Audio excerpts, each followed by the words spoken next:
School नहीं गए फिर भी साइंस के चैंपियन कराची के बहन भाइयों की धूम। साइंस, स्पेस और रोबोटिक्स के शौकीन बच्चों ने फतह के झंडे गाड़ दिए।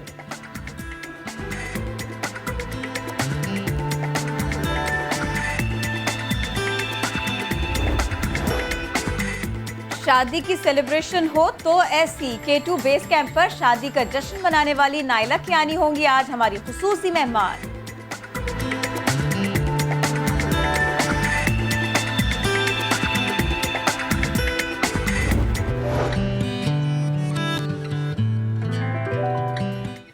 अस्सलामुअलैकुम एंड गुड मॉर्निंग। आप देख रहे हैं नया दिन। मैं हूं आपके साथ मोहम्मद शोएब और मैं हूं किरण आफ्ताब। हम मसाइल की बात करते हैं, हम उसके असरात कहाँ पर पड़ रहे हैं उसकी बात करते हैं। जो ताज़ा बारिशें हुई उस सब के बाद में क्या हुआ, हुकूमत की प्रायोरिटी है कि नहीं, क्या होने जा रहा है।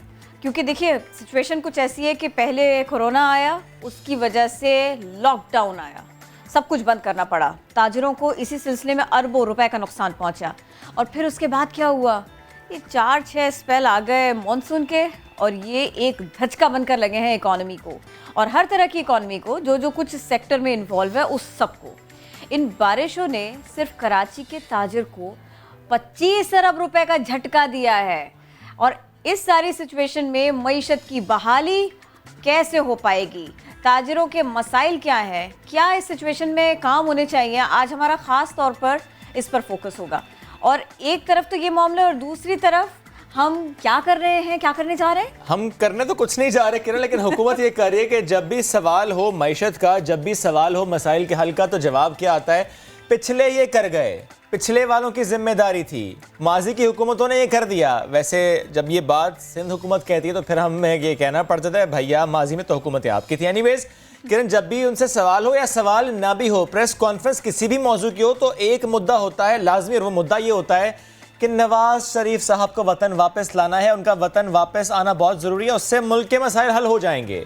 और यही सवाल जब हम नून लीग से करते हैं कि कब वापस आएंगे नवाज शरीफ साहब, तो वो भी यही कहते हैं कि क्या उनके आने से मसाइल हल हो जाएंगे, उनका मौक़िफ़ अपनी जगह।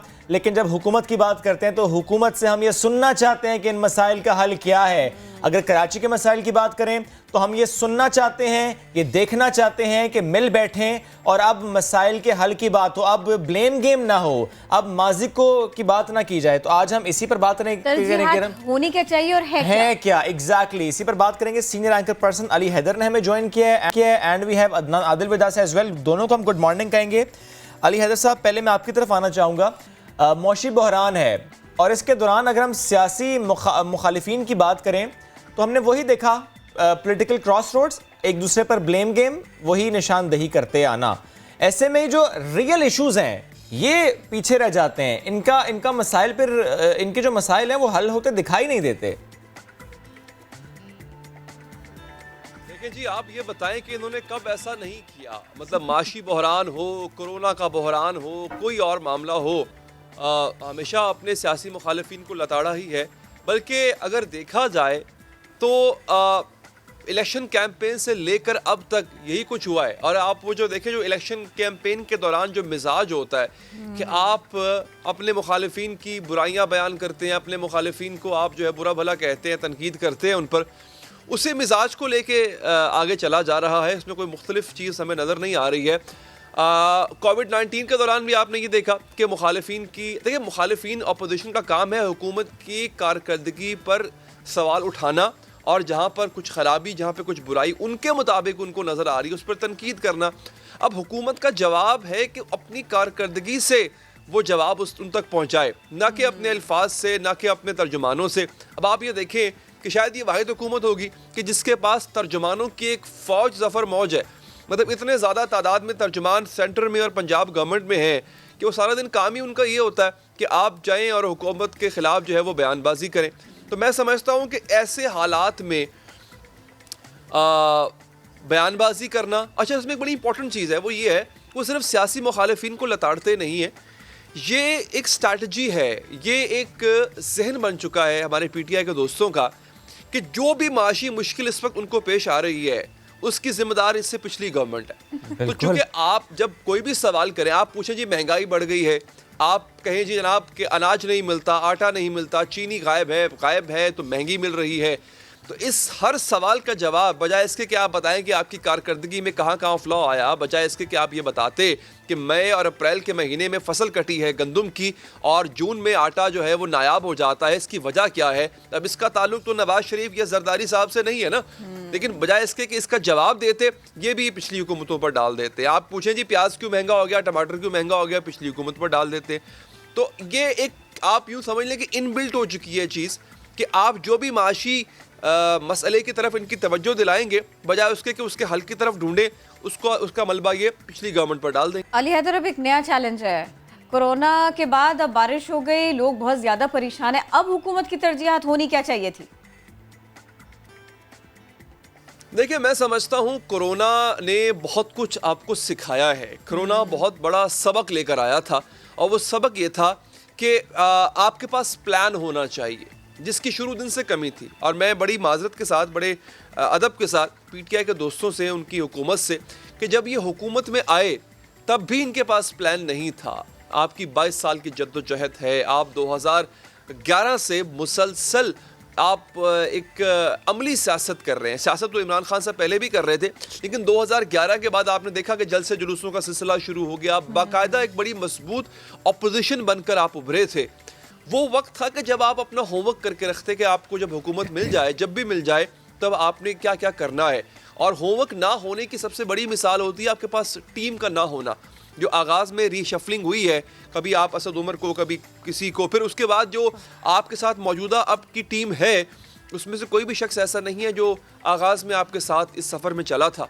लिहाजा इसमें आपके होमवर्क का फुकदान है और यही चीज़ हमने कोरोना में देखी। कोरोना को भी आप देख लें कि जब कोरोना की बाज़गश्त चाइना से या चाइना से ईरान तक पहुंची थी, ये वो वक्त था कि हमें अपने आप को तैयार कर लेना चाहिए था, लेकिन उसके बावजूद भी हमारे पास कोई तैयारी नहीं थी। हमारे पास तुफ्तान के ऊपर कोई ऐसा सेंटर नहीं था जहाँ पे हम क्वारंटीन कर सके वहाँ के आने वाले ज़ायरीन को। मामला बिगड़ गया, एक लंबी स्टोरी है, लेकिन हमें सीखना ये चाहिए और हुकूमत को ये सीखना चाहिए, मैं समझता हूँ, कि प्लानिंग करें, सर जोड़ कर बैठें। कराची के साथ ये जो आज हो रहा है, ये होना था, ये आज नहीं तो कल होना था। कराची को जिस तरह से हमने निगलेक्ट कर दिया था, कराची जिस तरह से खंडर बनता जा रहा था, एक न एक दिन ये होना था। तो इमरान खान साहब ने तो आते ही पहले कहा था कि मैं कराची की तरफ पूरी तवज्जो रखूँगा, कराची विज़िट किया करूँगा। कराची अभी तक नहीं आए और ये एक बड़ा, मैं समझता हूँ, लम्हा फ़िक्रिया है। गो के हुकूमत सिंध इसकी बहुत हद तक ज़िम्मेदार है। गो के कराची के रबू हाली का शिकार होने पर मकामी हुकूमत का भी उतना ही ज़िम्मा है जितना सिंध हुकूमत का। लेकिन वफाक ने वादा किया था, वफाक में बैठे इमरान खान साहब ने वादा किया था। पहली दफ़ा कराची शहर ने इतना बड़ा मैंडेट दिया है वफाक को, तो ये मैं समझता हूँ कि जिम्मेदारी बनती थी। वो जिम्मेदारी निभाने का वक्त बहुत पहले था। अब क्राइसिस है, अब आप जो भी करेंगे वो मेकशिफ्ट अरेंजमेंट होगी, वो इसका मुस्तकिल हल नहीं होगा। हाँ, मुस्तकिल हल तब होगा ये मामला एक दफ़ा ठंडा हो जाए, पानी उतर जाए, हालात थोड़े नॉर्मल हो जाए, फिर आप कराची को बनाना शुरू करें। अगले साल फिर बारिशें आएंगी, फिर यही हाल होगा, फिर हम सड़क पकड़ के बैठे होंगे। अब अली, क्योंकि हम बात कराची की कर रहे हैं और आप कह रहे हैं इमरान खान साहब भी नहीं आए, ज़ाहिर अब जुम्मे को आएंगे। कहते तो वो रहे, बात तो वो करते रहे, वो कहते रहे कि कराची वालों को तन्हा नहीं छोड़ेंगे, लेकिन कराची वाले कहते रहे कि हम तन्हा भी हैं, हम परेशान भी हैं। मुझे प्लीज़ बताइएगा, अब ज़ाहिर ऐलान है कि वो जुम्मे को आएंगे, लेकिन ऐसे में जब हम देखते आए पिछले 2 साल, ये सवाल तो बनते हैं कि 2 साल कराची वाकई तरजीहात में नहीं था। अगर तरजीहात में होता, थोड़ा सा काम होता, वज़ीर-ए-आज़म की नज़र करम होती, तो कुछ ना कुछ काम हो जाते। देखिए, पहले तो मैं पीपल्स पार्टी के दोस्तों के साथ इंतहाई अदब के साथ कि आप क्यों ये सवाल कर रहे हैं कि वज़ीर-ए-आज़म कराची क्यों नहीं आते। ये पहली जिम्मेदारी आपकी है, ये पहली जिम्मेदारी वज़ीर-ए-आज़म, चले वो पूरे पाकिस्तान के वज़ीर-ए-आज़म है, लेकिन 18वीं तरमीम जो आपको बहुत अजीज़ है, जिस पर अगर बात की जाए तो आप शोर मचा देते हैं, आप उसको आप उस शख्स की हुब्बुल वतनी पर सवाल उठा देते हैं। जो 18वीं तरमीम में अगर कोई नक्स है भी उस पर बात करे, तो वफाक आजकल बात कर रहा होता है, तो आपको तो सिंध बहुत अजीज़ है, सिंध कार्ड खेलने में भी आप कोई देर नहीं लगाते हैं, और सिंध धरती जो है उसकी आप इंतज़ामी बुनियादों पर तकसीम की भी बहुत ख़िलाफ़ है। तो सिंध तो आपका है ना, आपके मुताबिक, तो आप वजीर आजम की राह क्यों तक रहे हैं? आप तो करता धरता है सिंध के, और अब नहीं, वजीर आजम को तो आए 2 साल हुए हैं, आप पिछले 12 साल से सिंध पर बराजमान है। तो भाई ये आपकी जिम्मेदारी पहले बनती है, वजीर आजम इमरान खान साहब की भी जिम्मेदारी है, मगर पहले जवाब आप दें कि आज से 12 साल से तक आपने किया क्या कराची के साथ। और वजीर आजम अगर नहीं आ रहे, उनको आना चाहिए। मैं समझता हूँ मुश्किल वक्त गुजर जाता होता है, ये मुश्किल वक्त जो कराची वालों पर इस वक्त है ये गुजर जाएगा, लेकिन याद रखा जाएगा कि उस मुश्किल वक्त में कौन उनके साथ खड़ा था, कौन नहीं खड़ा था। आई एम प्रिटी श्योर कि वज़ीर आज़म साहब इस्लामाबाद में बैठकर प्लानिंग कर रहे होंगे, स्ट्रेटजी बना रहे होंगे, लेकिन कुछ चीज़ें ऑप्टिक्स के लिए बड़ी ज़रूरी होती है, कुछ चीज़ें नज़र आनी चाहिए, मैं समझता हूँ, और उसमें नज़र आना चाहिए उनका वज़ीर आज़म कराची वालों का उनके बीच, चाहे वो भी बाकियों की तरह लंबे बूट पहनकर पानी में उतर जाए, अच्छा लगेगा, कराची वालों को अच्छा लगेगा, मैं बता रहा हूँ आपको। लेकिन आए, जरूर आए, लेकिन अगेन पीपल्स पार्टी की तरफ से किसी किस्म का गिला करना ये बिला जवाज है। आप कहें जी देखिए जी वज़ीर आज़म साहब ने 162 अरब रुपए का वादा किया था, अभी तक हमें मिले नहीं, तो हम कराची कैसे संवारे? तो भाई 2 साल पहले किया था ना वादा, ये पिछले 10 सालों का तो हिसाब दो।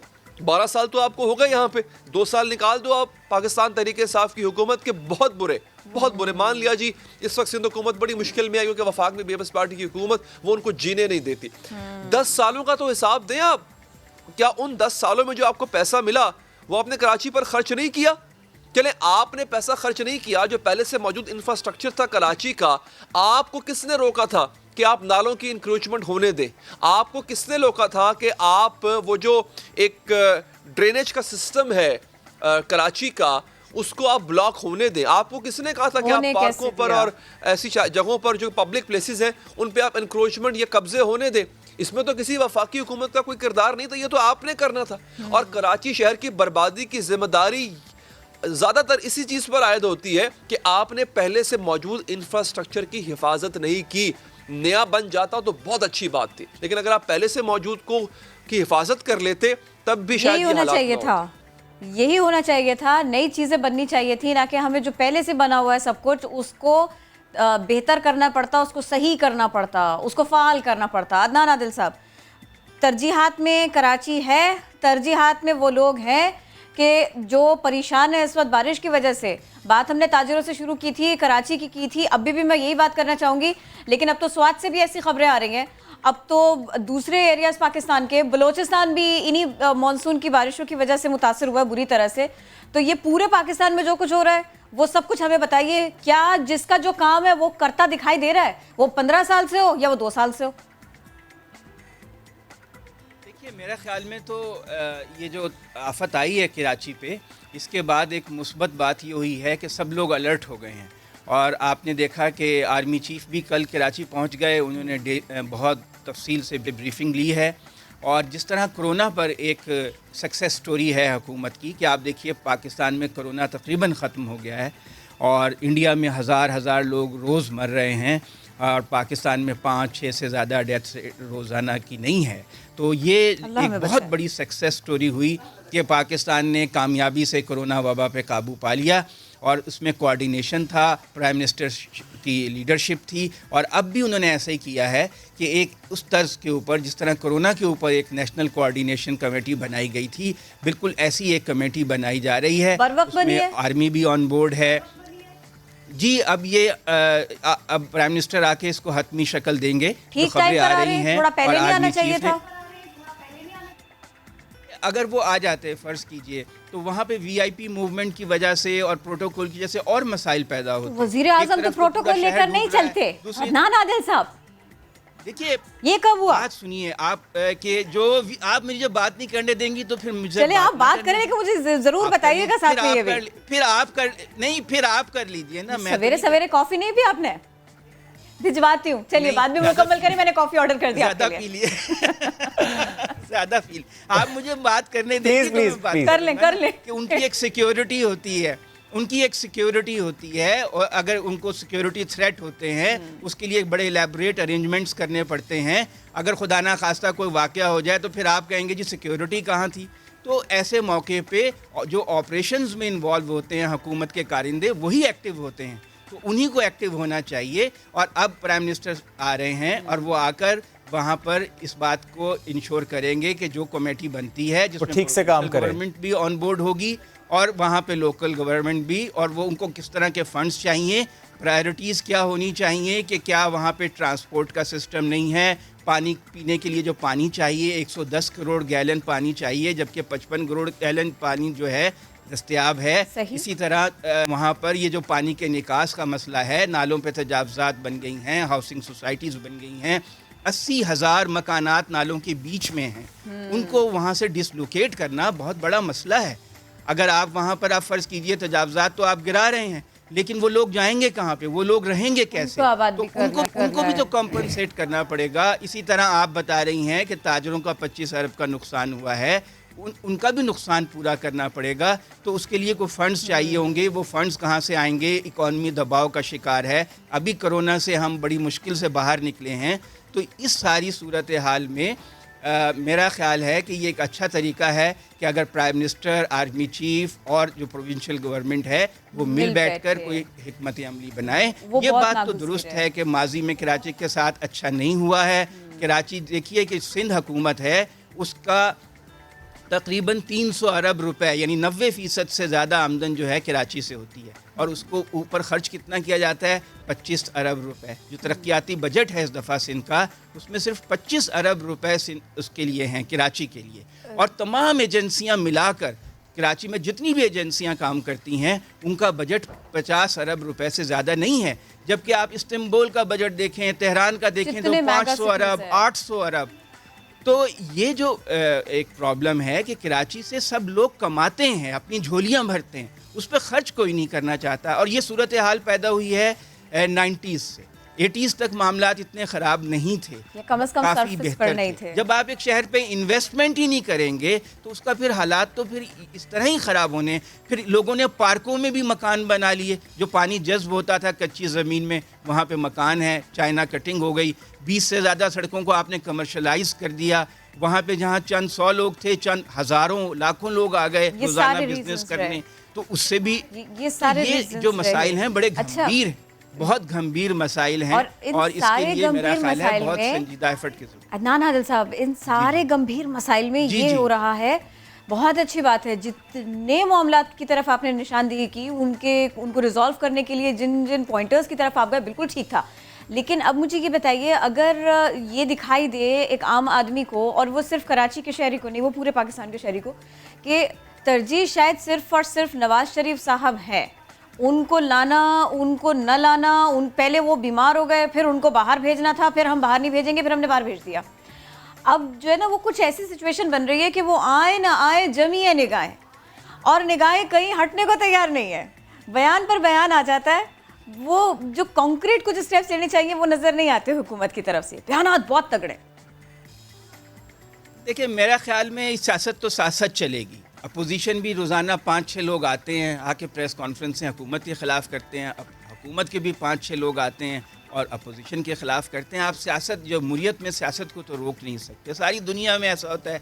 आप इंडिया में उठा के देख लें, बरतानिया में, अमेरिका में ट्रंप के ऊपर कितनी क्रिटिसिज्म होती है, ट्रंप के लोग दूसरी पार्टी पे कितनी क्रिटिसिज्म करते हैं, वो उनको चाइना का एजेंट तक कहते हैं डेमोक्रेट्स को। तो ये सियासत में ये जो शोर शराबा है, डिन ऑफ डेमोक्रेसी तो होती है, इससे तो हम बच नहीं सकते। और तरजीह जो है हुकूमत की माशी तरक्की है। ML1 प्रोजेक्ट शुरू हो रहा है रेलवे का, $7 अरब से। भाषा डैम बन रहा है, दासू डैम बन रहा है, मोहम्मद डैम बन रहा है, लाहौर के करीब नया शहर आबाद हो रहा है, और उसकी वो उन्होंने कहा है कि रोज़ाना मॉनिटरिंग की जाए, जो रुकावटें हैं मुझे बताया जाए। कराची के करीब नया शहर आबाद करने का मंसूबा है। तो ऐसी बात नहीं है कि हुकूमत की मईशत तरजीह नहीं है, मईशत की तरजीह है, और CPEC की स्पीड को ज़्यादा तेज़ कर दिया गया है। तो सही मेरा ख्याल है कि लेकिन ये जो आपने जिक्र किया, ML1 हो, वो नया शहर हो, वो और मामलात हों, ये बिग प्रोजेक्ट्स हैं, लॉन्ग टर्म मेजर्स तो हैं ये। लेकिन सर, इन हालात में कोरोना के बाद और इस बारिश के बाद जो ताजर मुतासर हुए हैं, क्योंकि एक आवाज़ ये भी उठाई जा रही है कि फॉर एग्जांपल अगर कराची का ताजर आज परेशान है कि उसका कारोबार बिल्कुल तबाह हो गया, सामान भी तबाह हो गया है, तो एटलीस्ट उनको फैसिलिटेट इस तरीके से किया जाए, या तो कर्जे दिए जाएं बिला सूद, या तो उनके टैक्सेस माफ़ किए जाएं, इस तरीके से उन्हें फैसिलिटेट किया जाए। आपको लगता है ये एक ऐसा मुतालबा है जो हो सकता है पूरा? मैं तो इससे आगे बढ़ के कहता हूं कि उनको इमदाद दी जाए। अगर ओके। किसी का 1 करोड़ का नुकसान हुआ है तो कम से कम 50 लाख रुपए हुकूमत दे उसको कंपनसेशन। ठीक है। जो शहर पूरे पाकिस्तान को पाल रहा है, 3000 अरब रुपए वफाकी हुकूमत को हर साल देता है, 300 अरब रुपए सिंध हुकूमत को देता है। अगर हुकूमत उसमें 25 अरब रुपए की इमदाद ताजरों को दे देगी तो क़यामत नहीं आ जाएगी। क्या हमारे और मुल्क के हुकूमत लिए मौशी ये हालात मुश्किल ऐसे काम नहीं हैं, क्या हमारे पास इतने पैसे हैं कि हुकूमत, वफाकी हुकूमत ताजरों को इतना फैसिलिटेट कर सके इमदाद की मद में? बिल्कुल कर सकती है। आप ठीक। देखिए कोरोना में 1500 अरब रुपए गरीब लोगों में तकसीम किए गए। अगर ये इरादा किया गया तो तकसीम हो गए। इसी तरह 25 अरब रुपए अल्लाह करे। हुकूमत के लिए कोई बड़ी रकम नहीं है। भाई, चाहे हुकूमत जो है कि इमरजेंसी लेवी लगा दे किसी चीज़ के ऊपर, गैस पे, पेट्रोल पे या किसी चीज़ पे 6 महीने के लिए, लेकिन कराची को कंपनसेट किया जाना चाहिए। कराची नहीं चलेगा तो पूरा पाकिस्तान नहीं चलेगा। ठीक है। कराची जो है पाकिस्तान का माशी इंजन है, ये इसका चलाना चलना बहुत पड़ेगा। ज़रूरी है गुड मॉर्निंग अदनान आदिल साहब, जी, थैंक यू सो वरना वेरी पूरे मच। पाकिस्तान की ट्रेन रुक जाएगी। अल्लाह ना आप- करे, अल्लाह ना और, करे, ऐसा अल्लाह देखिए, करे कि आज हम थोड़ा किरण के साथ आज जरा कोई बात नहीं, गर्मा कभी गर्मी कभी भी चलता है हुई। अदनान तो- साहब। आप उस्ताद हैं। कॉफी ज्यादा पी ली थी मैंने। अब बस अगली बार आपकी कॉफी बंद है। चलिए अदनान साहब, थैंक यू अदनान अल्लाह साहब। Bless you. चलिए जी, अभी जिस तरह हम बात कर रहे थे कि तरजीहात क्या है, लेट्स सी कि जुम्मे को होता है क्या, क्योंकि इमरान खान साहब आएंगे और उसके बाद ऐलान होते हैं तो वो बताएंगे कि अब कराची के समत में जाएगा होगा प्रोटोकॉल तो होगा किरण, लेकिन प्रोटोकॉल तो मुझे होगा। मुझे लगता है किरण के नहीं, मैं अदनान आदिल साहब से इसके ऊपर दोबारा भी बात करूंगी। नहीं करनी भी चाहिए, नहीं बहस हेल्दी डिबेट है, हम बहुत healthy है। Will do that. अच्छा Kiran, this is the max which is now happening. For example अगर चीफ जस्टिस साहब भी कह दें कि तजावुज़ात का खात्मा होना है, Exactly. अगर एनडीएमए भी यहाँ पर है, अगर आर्मी चीफ भी यहाँ पर है, अगर वो सियासी जमात जिनकी यहाँ पर उस तरह की रिप्रेजेंटेशन नहीं है, I am talking about PMLN, Shahbaz Sharif साहब भी कुछ देर में यहाँ पहुँच जाएंगे, इमरान खान साहब आ रहे हैं, ठीक है, अब वोट पाकिस्तान तहरीक इंसाफ को मिला है, वोट पीपल्स पार्टी को मिला है, वोट MQM को मिला है, तमाम स्टेक होल्डर्स हैं, और अगर अभी भी काम नहीं होगा तो ना जाने कब होगा। और जो अदनान आदिल साहब ने बात की ना कि आपको नाले साफ कराने, आपको घर तोड़ने पड़ेंगे, आपको वो शॉप्स तोड़नी पड़ेंगी जो उसके ऊपर बना दी गई, आपको उन लोगों को कहीं ना कहीं बसाना भी पड़ेगा। किरण, ये बहुत इंपॉर्टेंट पॉइंट है, सबसे इम्पोर्टेंट। लेकिन जो कल ऐलान हुआ है उसमें कहा गया है कि अपना मुतबादिल इंतजाम खुद कर लें, और उसके लिए वक्त भी बहुत कम है, वक्त बहुत कम है। हम इस पर करेंगे आगे चलकर बात के, क्योंकि वो जो घर है ना, जी, बस एक जुमला प्लीज किरण, वो जो घर वहाँ बने हुए हैं उसका बिजली का बिल और गैस का बिल जाता है। बिल्कुल जाता है।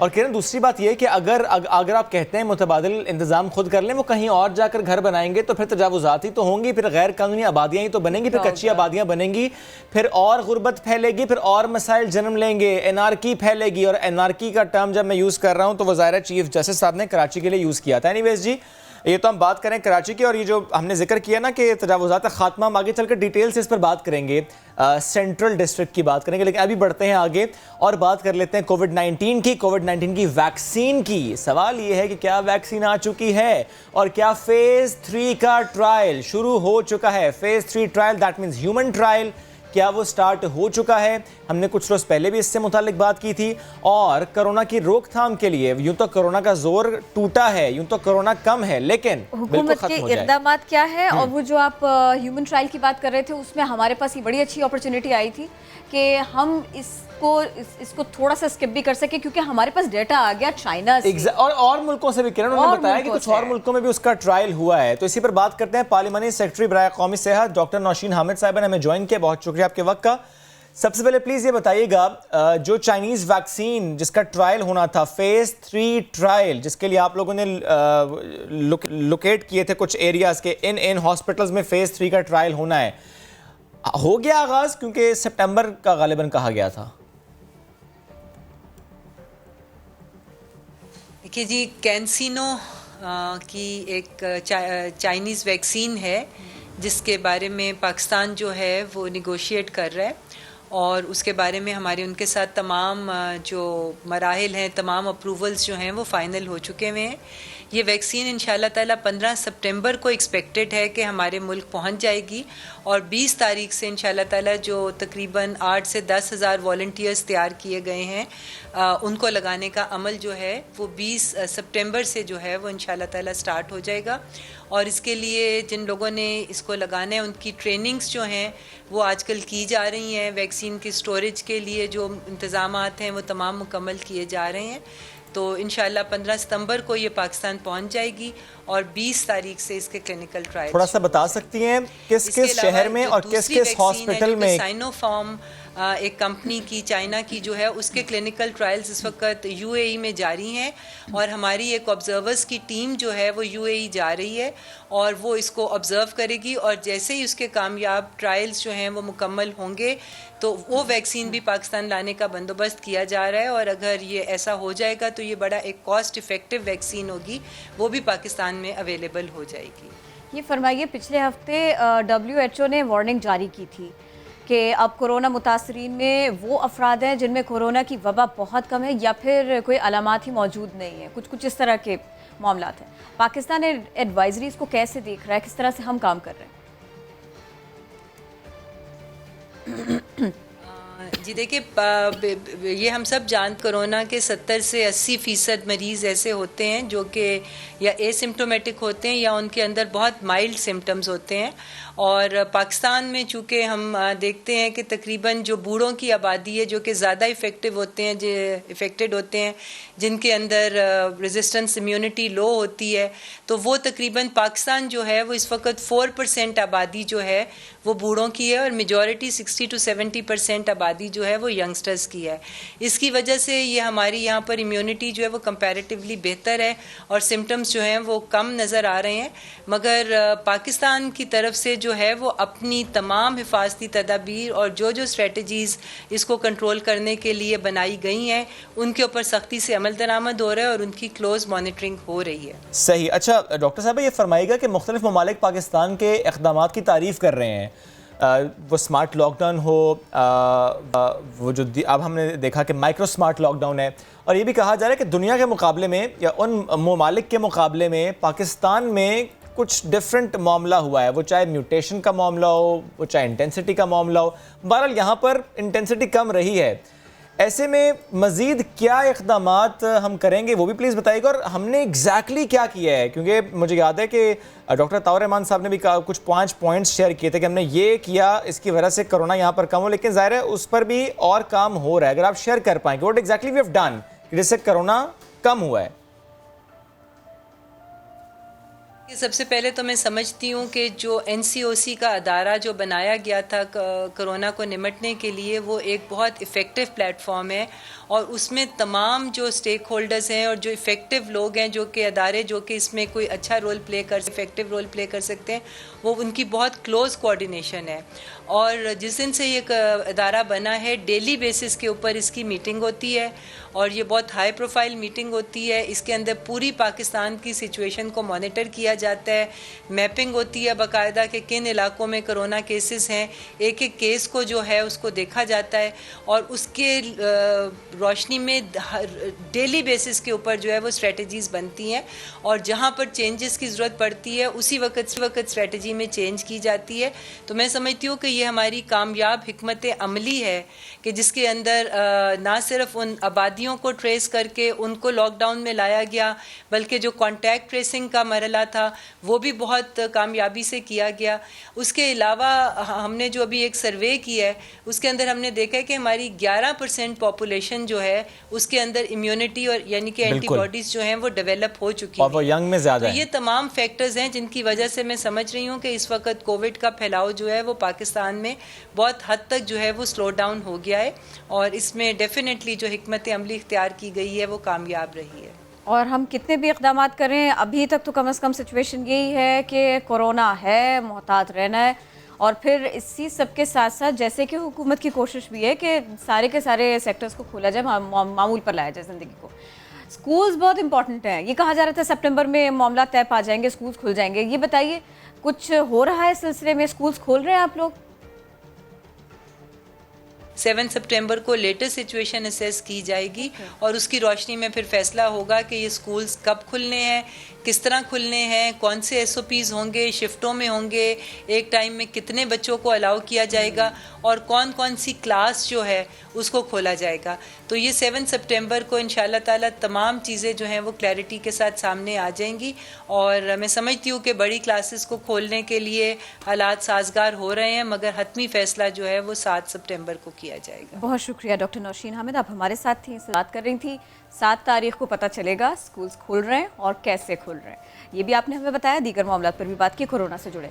अच्छा, बाज़ ममालिक कोरोना के आगे थोड़े थोड़े हारे हुए दिखाई दे रहे हैं। अल्लाह करे कि ऐसा ना हो, वो जीतें। कुछ ममालिक स्ट्रगल बहुत ज़्यादा कर रहे हैं, कुछ ममालिक ऐसे हैं कि जहाँ पर टेंशन ही नहीं है, बहुत कम है ऐसी तादाद। मैं बताती हूँ आपको, ऑस्ट्रेलिया के शुमाल जज़ायर, यहाँ पर यहीं का एक मकाम है जी, वनुआतू। यहाँ पर अब तक कोरोना वायरस का कोई भी केस रिपोर्ट नहीं हुआ। मतलब जितना इसका मुश्किल नाम है उतनी आसान यहाँ पर जिंदगी है। करीबन 9 माह पहले कोरोना वायरस के नमूदार होने के बाद इस मोहलिक वबाई मरज ने दुनिया भर के ममालिक को अपनी लपेट में लिया। मईशत का पहिया बैठ गया जनाब। लेकिन यहाँ पर बहुत मुख्तलिफ रहे मामला, जिंदगी से भरपूर रहे। एग्जैक्टली किरण, ये भी हो सकता है वहाँ लोग नहीं दूसरे इलाकों से जा रहे होंगे, यहाँ का लाइफस्टाइल, फिर हो सकता है वहाँ की इम्यूनिटी भी बहुत हो। कोरोना वहाँ पहुँचा ही नहीं, क्योंकि एक दफ़ा कोरोना पहुँच जाए वो फिर फैलता तो है। वेनेटो, इसकी हम बात कर रहे हैं, ऑस्ट्रेलिया से 1750 किलोमीटर दूर मशरिक में 80 जजीरों पर मुश्तमिल है। इट्स ब्यूटीफुल, जिस तरह विजुअल्स देख भी रहे हैं। लेकिन सबसे अच्छी बात यह है सेफ भी है जाना, लेकिन किरण हमें आने नहीं देंगे, क्योंकि आप जहाँ से आ रहे हैं वहाँ कोरोना है, तो आप यहाँ पर बराए मेहरबानी ना आए। चलिए जी, तो हमने बात कर ली वेनेटो की, बढ़ते हैं आगे।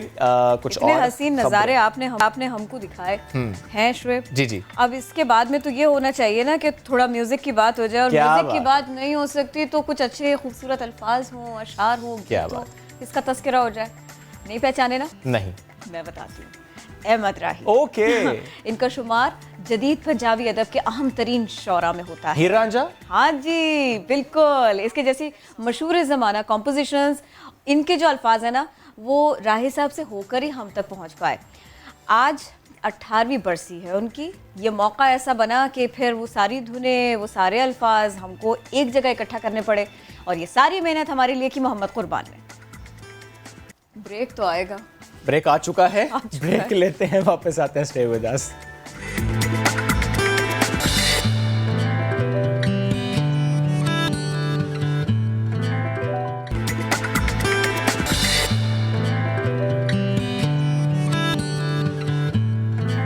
ब्रेक पर जाने से पहले हम बात कर रहे थे कि कोरोना वायरस, वैक्सीन, और उसके बाद हमने जिस तरह सवाल भी किया कि स्कूल्स अब खुलने से मुतालिक फ़ैसला होना है। 7 सितंबर को इजलास होना है। यूँ तो सिंध हुकूमत गालिबन ये फैसला कर चुकी है कि वो स्कूल्स खोलने हैं। ज़ाहिर है वो SOPs के तहत खुलने हैं कि सेकेंडरी से स्टार्ट करेंगे, देन प्राइमरी, फिर उसके बाद प्री स्कूल के बच्चे, और फिर शिफ्ट्स में, और जो भी फिजिकल डिस्टेंसिंग है, जो भी SOPs हैं, उसको फॉलो किया जाएगा। लेकिन चंद ममालिक जहाँ पर स्कूल्स खुले, वहाँ पर तो स्कूल्स बंद भी हुए थे, क्योंकि वहाँ वायरस फैला था। ये हमने खबर कुछ अरसा पहले शेयर की थी। लेकिन अब हम बात कर रहे हैं चाइना की, और यहाँ पर अब तमाम स्कूल्स खोले जा रहे हैं।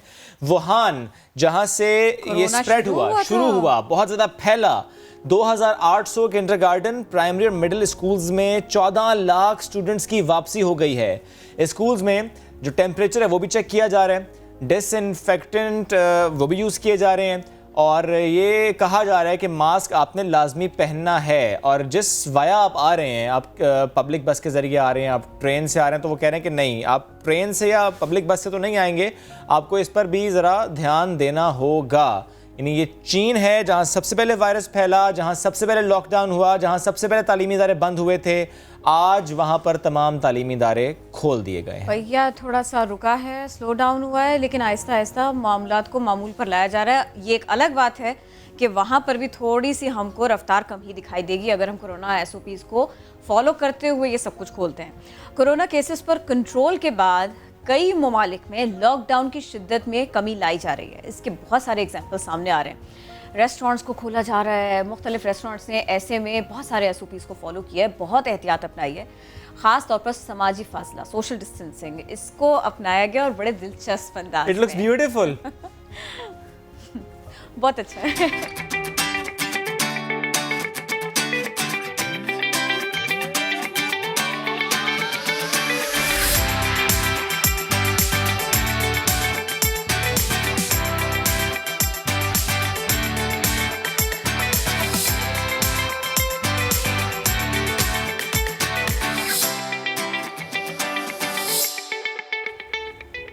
और अगर आप पाकिस्तान में, आप कराची में, आप दो दरिया पे, आप किसी और रेस्टोरेंट में जाएं, आप यकीन जाने आपको लगेगा बिल्कुल पुराना वाला माहौल है। कहीं कहीं पर ऐसा, अच्छा कहीं कहीं उन्होंने क्रॉस लगाया हुआ है कि इसके ऊपर मत बैठिएगा। बच्चे जान के उस पे जाके जान बैठते के उस पे बैठते हैं कि ना, ज़ाहिर है जैसे ये भी कर रहे हैं लॉकडाउन बच्चे। खत्म हुआ, रश था, लोग फौरन से पहुंचे, और उसके बाद जो था ना कि 10 बजे, पहले जिस तरह कहा कि 10 बजे के बाद तक डाइन इन नहीं होगा, फिर उसके बाद भी हुआ, और बिल्कुल रूटीन का, मतलब कोरोना ने कहा मैं चले आया तो लेकिन वो जो टेडी बिठाया था वो बहुत क्यूट था। क्यूट था। ये अलग बात है कि बच्चा जाके मैंने डैडी पे जाके ये भी चाहिए। No daddy but daddy. Anyways जी, क्या कभी आपने ये देखा जो हमने आपको दिखाया, देखा होगा अगर आप वहां रहते हैं, लेकिन क्या आपने ये देखा जो हम आपको अब दिखाने वाले जा रहे हैं K2 बेस कैंप पे शादी का जश्न मनाया गया हो? हम आपको आज मिलवाएंगे एक ऐसी पाकिस्तानी खातून से। जी किरण, मैं एक मिनट, ये Please. देखिए, आपने ना अब से पहले शादियां देखी होंगी, बैंड बाजा, बारात, रिश्तेदार, झूमर उन्होंने पहने हुए हो, बड़ी बड़ी बालियां हो, लहंगा शरारा गरारा हो, फूल लगे हो, लाइट्स हो। यहाँ ऐसा नहीं है।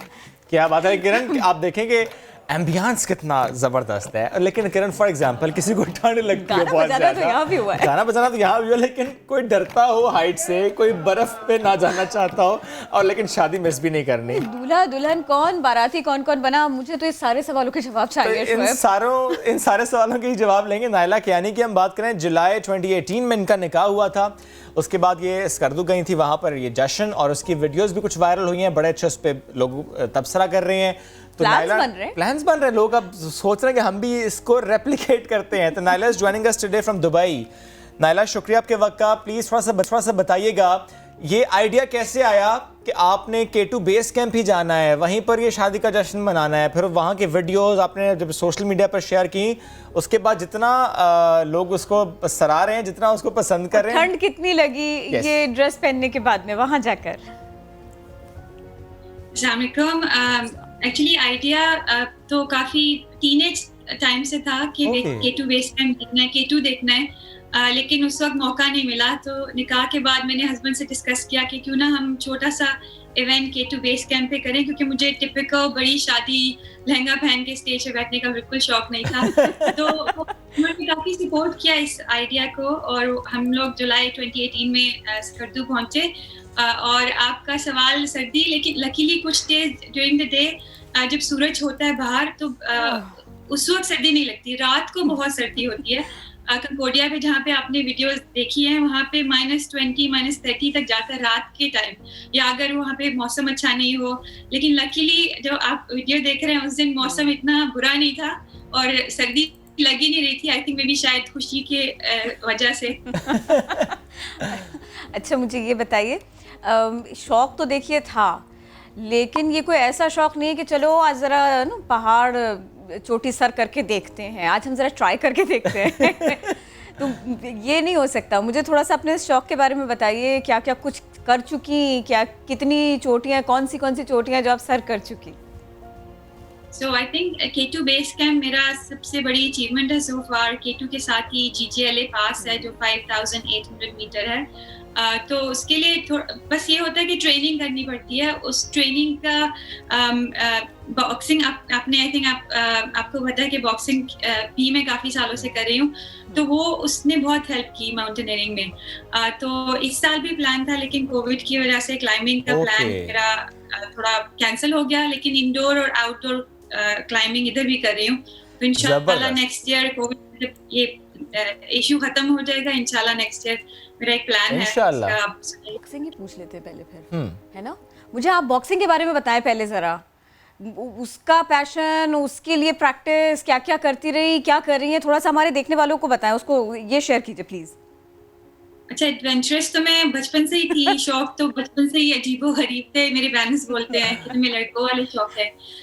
तो I think nearly 10 years ago मैंने बॉक्सिंग स्टार्ट की थी। कुछ रीजन से, एक तो सेल्फ डिफेंस, क्योंकि मैं यूके में रहती थी, तो वहाँ पे अकेले आना जाना, और यूके इतना सेफ भी नहीं है अकेले आने जाने के लिए आफ्टर सर्टेन आवर।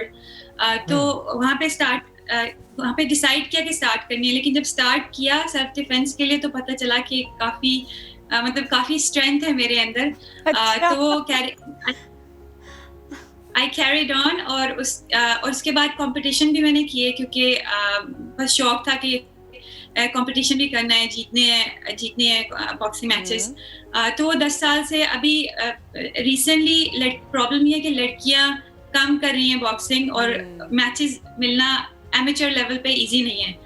लेकिन अल्हम्दुलिल्लाह अभी तक ट्रेनिंग जारी है। वो Very nice. फिटनेस बहुत हेल्प करती है डेली लाइफ में, माउंटेनियरिंग में, डिसिप्लिन में बॉक्सिंग really helps. So अगर आप it's one of the best form of fitness, अगर किसी को फिटनेस करनी है तो I really recommend ये आपने boxing. अच्छी हेल्प की है, क्योंकि मेरी मम्मा कहती है कि बेटा धोना पटकना तो हर लड़की को आना चाहिए और बहुत अच्छी तरह से। ऐसे करने में कोई हर्ज नहीं है, बहुत अच्छा था। लेकिन मुझे ये बताएं, आप तो बॉक्सर थी ज़ाहिर है पहले से, यही वो वजह तो नहीं थी कि जब आपने कहा कि हम बेस कैंप पर जाएंगे और वहाँ शादी का जश्न मनाएंगे तो शौहर फौरन मान गए, क्योंकि उनके पास और कोई ऑप्शन नहीं था, ना मानने की ऑप्शन नहीं थी? नहीं, अल्हम्दुलिल्लाह शौहर बहुत सपोर्टिव हैं। तो थोड़ा सा इंसिडेंट हो गया था हमारा बेस कैंप पे, जब उनको स्कर्दू में अच्छा। जब उनको कैंसिल करना पड़ा। हमने इनिशियली प्लान कैंसिल कर दिया था, लेकिन उन्होंने बहुत सपोर्ट किया लास्ट मिनट। उन्होंने ही कन्विंस किया कि नहीं तुम आगे जाओ, तुम्हारा ख्वाब था एटलीस्ट पूरा तो ख्वाब मैं साथ नहीं होगा, लेकिन तुम अपना ख्वाब K2 बेस कैंप पे जाने का पूरा कर लोगी। तो अल्हम्दुलिल्लाह बहुत सपोर्टिव है। ये तो अच्छी बात है। अब ज़रा मुझे ये बताइए कि ये तो आपके इतने कोई दिलचस्प, अनोखे और मुश्किल शौक़ हैं, लेकिन कुछ काम हैं जो बड़ी आसानी से हम सब की हॉबी बन जाते हैं, जैसे कि मूवीज़ देखना, थोड़ा रीडिंग करना, कोई अपनी पसंद की 1-2 रेसिपीज़ ट्राई करना, या अपनी पसंद की 1-2 ड्रिंक्स जो है ना उनका एहतमाम करना, या फिर कॉफ़ी। क्या अच्छा लगता है? कौन सी ऐसी एक्टिविटी है जो आपको लगता है कि ये तो फारिग टाइम में मुझे करना ही करना है ना? आई थिंक एडवेंचर के अलावा या तो मैं बाहर होती हूँ एडवेंचर, बॉक्सिंग, ट्रैकिंग, माउंटेनियरिंग, या घर पे बिल्कुल लेजी नेटफ्लिक्स और हेल्थी मील। सो यूजुअली मतलब बॉक्सिंग में हमें डिसिप्लिन रहना पड़ता है, बहुत हेल्थी खाना खाना पड़ता है। तो मुझे याद है काफ़ी 7-8 साल तो मैंने बिल्कुल फिजी ड्रिंक्स बहुत कम की थी, लेकिन रिसेंटली आजकल स्पेशली कोविड के टाइम में चीट मील्स, फिजी ड्रिंक्स चल रहे हैं, तो वो घर पे मैं ऑपोजिट होती हूँ कभी कभी। कोई बात नहीं, इतना तो बनता है अब जब इतना प्रैक्टिस कर लेती हैं। लेकिन ये कि ये जो लॉकडाउन के दिन थे ना, इसमें हम सारे के सारे लोग इसी क्राइसिस से गुजरे हैं समहाउ। खाना खाएंगे टीवी देखेंगे, खाना खाएंगे टीवी देखेंगे, यही बन गया था। एग्जैक्टली, आप बिल्कुल ठीक कह रही हैं। पहली बार ऐसा हुआ कि बिल्कुल कुछ था ही नहीं, बाहर भी नहीं जा सकते थे, टीवी देखना, खाना खाना। और मैंने भी पहली बार इतनी नई डिशेस बनाई, मुझे पता भी नहीं था कि अमेजिंग। मेरे अंदर इतना सबसे अच्छा क्या पकाया आपने? ओह, आई थिंक ये तो हस्बैंड से पूछना पड़ेगा। नहीं, किसी पे उन्होंने ज्यादा तारीफ की हो, खा के आपको लगा कि ये तो मैंने वाकई ठीक कर लिया काम। आई थिंक उनको मेरे हाथ का वो स्मोकी चिकन पसंद है, वो रेसिपी उनको वो काफी फरमाइश करते हैं बनाने की। और कभी आपने ये जो हमारी ईस्टर्न डिशेस होती हैं इनको ट्राई नहीं किया आपने? वो अम्मी ऐसे पकाती थी, नानी वैसे पकाती थी, वो वाले डिशेस? नहीं, वो देसी ही है। कोयला चिकन रेसिपी का नाम है, स्मोकी इंग्लिश में बोला, लेकिन वो देसी है। चलिए, ये भी अच्छा है। बघारे बैंगन ट्राई कीजिएगा, आप अच्छे बनाएंगे ऐसा लगा मुझे। एक बार बनाए, अच्छे बन गए थे। दोबारा की जरूरत है। जबरदस्त, यानी माउंटेनियर आप, जबरदस्त बॉक्सर आप, और मतलब शेफ भी कह देते हैं हम आपको। अच्छा, मुझे एजाज दे दिया हमने। हाँ, मैं इस दौरान ना पूछना वैसे चाह रहा था आपसे कि ये जो आपका इतना शौक है माउंटेनियरिंग का, ये शौहर को भी उतना ही शौक वैसे है, या बस शौक नहीं है लेकिन आपकी ख्वाहिश पूरी करने के लिए आपको सपोर्ट करते हैं? शौहर एडवेंचरस है काफी। अच्छा। माउंटेनियरिंग का उन्हें इतना शौक नहीं है। K2 बेस कैंप के लिए एक्चुअली वो काफी एक्साइटेड थे। Okay, that is the reason उन्होंने बड़ा सपोर्ट किया फिर आपको। Great great great, thank you. Thank you Naila. ठीक है, thank you Naila for being with us today. चलिए जी, वक्त हो गया है, खत्म नहीं, इस घंटे का खत्म। आपसे दोबारा मिलते हैं थोड़ी सी देर में। Stay with us. प्यारी ना?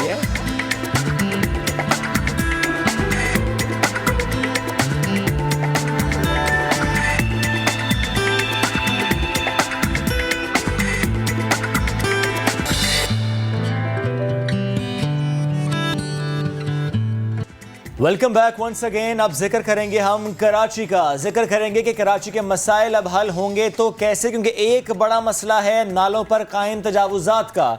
सुप्रीम कोर्ट ने क्लियरली कहा था तजावुजात का खात्मा हो। इमरान खान साहब की हिदायत थी कि तजावुजात खत्म हो, और अब इस हवाले से कॉन्क्रीट स्टेप्स लिए जा रहे हैं। NDMA की जानिब से कराची के मुख्तलिफ नालों के अतराफ पर कायम तजावुजात के खिलाफ ऑपरेशन किया जाएगा। गुज़िश्ता रात गुजर नाले पर कायम आबादियों में मसाजिद से मकानात खाली कराने के लिए ऐलानात करवाए गए थे, किए गए थे, और ये कहा गया था कि जो मकान नाले पर बने हैं सुबह 7 बजे तक इनको खाली कर दिया जाए। आखिर में शुक्रिया भी कहा गया था।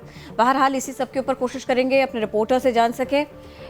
हमारा साथ देंगे अब हमारे नुमाइंदे सलमान अहमद। सलमान, मुझे बताएंगे आप कल रात के ऐलानात से लेके अब ऑपरेशन शुरू होने तक क्या कुछ देख रहे हैं आप? देखिए किरण, इस वक्त मैं मौजूद हूँ न्यू कराची ज़ीरो पॉइंट पर, जहाँ पर गुज्जर नाले का जो एक यहाँ पर जो हिस्सा है जहाँ से गुजरता है, वहाँ पर जो है वो ऑपरेशन ग्रैंड ऑपरेशन का आगाज़ किया जा रहा है। यहाँ पर पुलिस की भारी नफरी मौजूद है, इलाका मकीन मौजूद हैं और यहाँ पर जो इंतज़ामी की जानिब से बताया जाता है कि पहले मरहले में जो 105 फीट इस तरफ और 105 फीट इस तरफ जो है वो तजावुज़ात का खात्मा किया जाएगा। सबसे पहले जो है वो प्रायोरिटी है जो दुकानें हैं उनको जो है वो मसमार किया जाएगा। उसके बाद इलाका मकीन जो है वो उनको मौका दिया जाएगा, क्योंकि ऐलानात भी किए गए थे, तो उनको मौका दिया गया है कि जो है वो अपने घर का जो सामान है वो जितना यहाँ से ले जा सकते हैं वो ले जाएं, ताकि ये ऑपरेशन भी किया जाए। तो इस वक्त जो है वो यहाँ पर मौजूद, इसके अलावा जो है वो कैफ़े प्याले के करीब भी जो है वो जो रात को ऐलानात किए गए थे FC एरिया में, मसाजिद में, कि अपना अपना सामान जो है वो ले जाएँ। सुबह 7 बजे जो ऑपरेशन किया जाएगा, तो वहाँ पर भी यही देखा गया कि पहले जो शटर्स हैं और इसके अलावा जो शेल्टर्स हैं और जो बाड़े हैं उनको जो है वो ख़त्म किया गया है और दूसरे मरहले में फिर आगाज़ किया जाएगा। जो इलीगल जो घर यहाँ पर नालों पे तजावुज़ात बने हुए हैं उनको गिराने का मरहला किया जाएगा। लेकिन इस वक्त ज़ीरो पॉइंट पर जो है मैं देख रहा हूँ कि यहाँ पर पुलिस की भारी नफरी मौजूद है, कानून नाफिज करने वाले इदारे यहाँ पर मौजूद हैं, अलर्ट हैं, और जो इंतज़ामिया हैं KDA KMC और इसके अलावा दिगर जो इदारे हैं वो मुश्तरका तौर पर जो इस ऑपरेशन का आगाज़ कर रहे हैं। सलमान, मुतबादिल इंतज़ाम कर लें, खुद से कर लें, ये ऐलान हुए थे। इंतज़ामिया ने, हुकूमत सिंध ने कुछ किया इस सिलसिले में? कहीं पर उनको शेल्टर फराहम किया जा रहा हो इस सिलसिले में?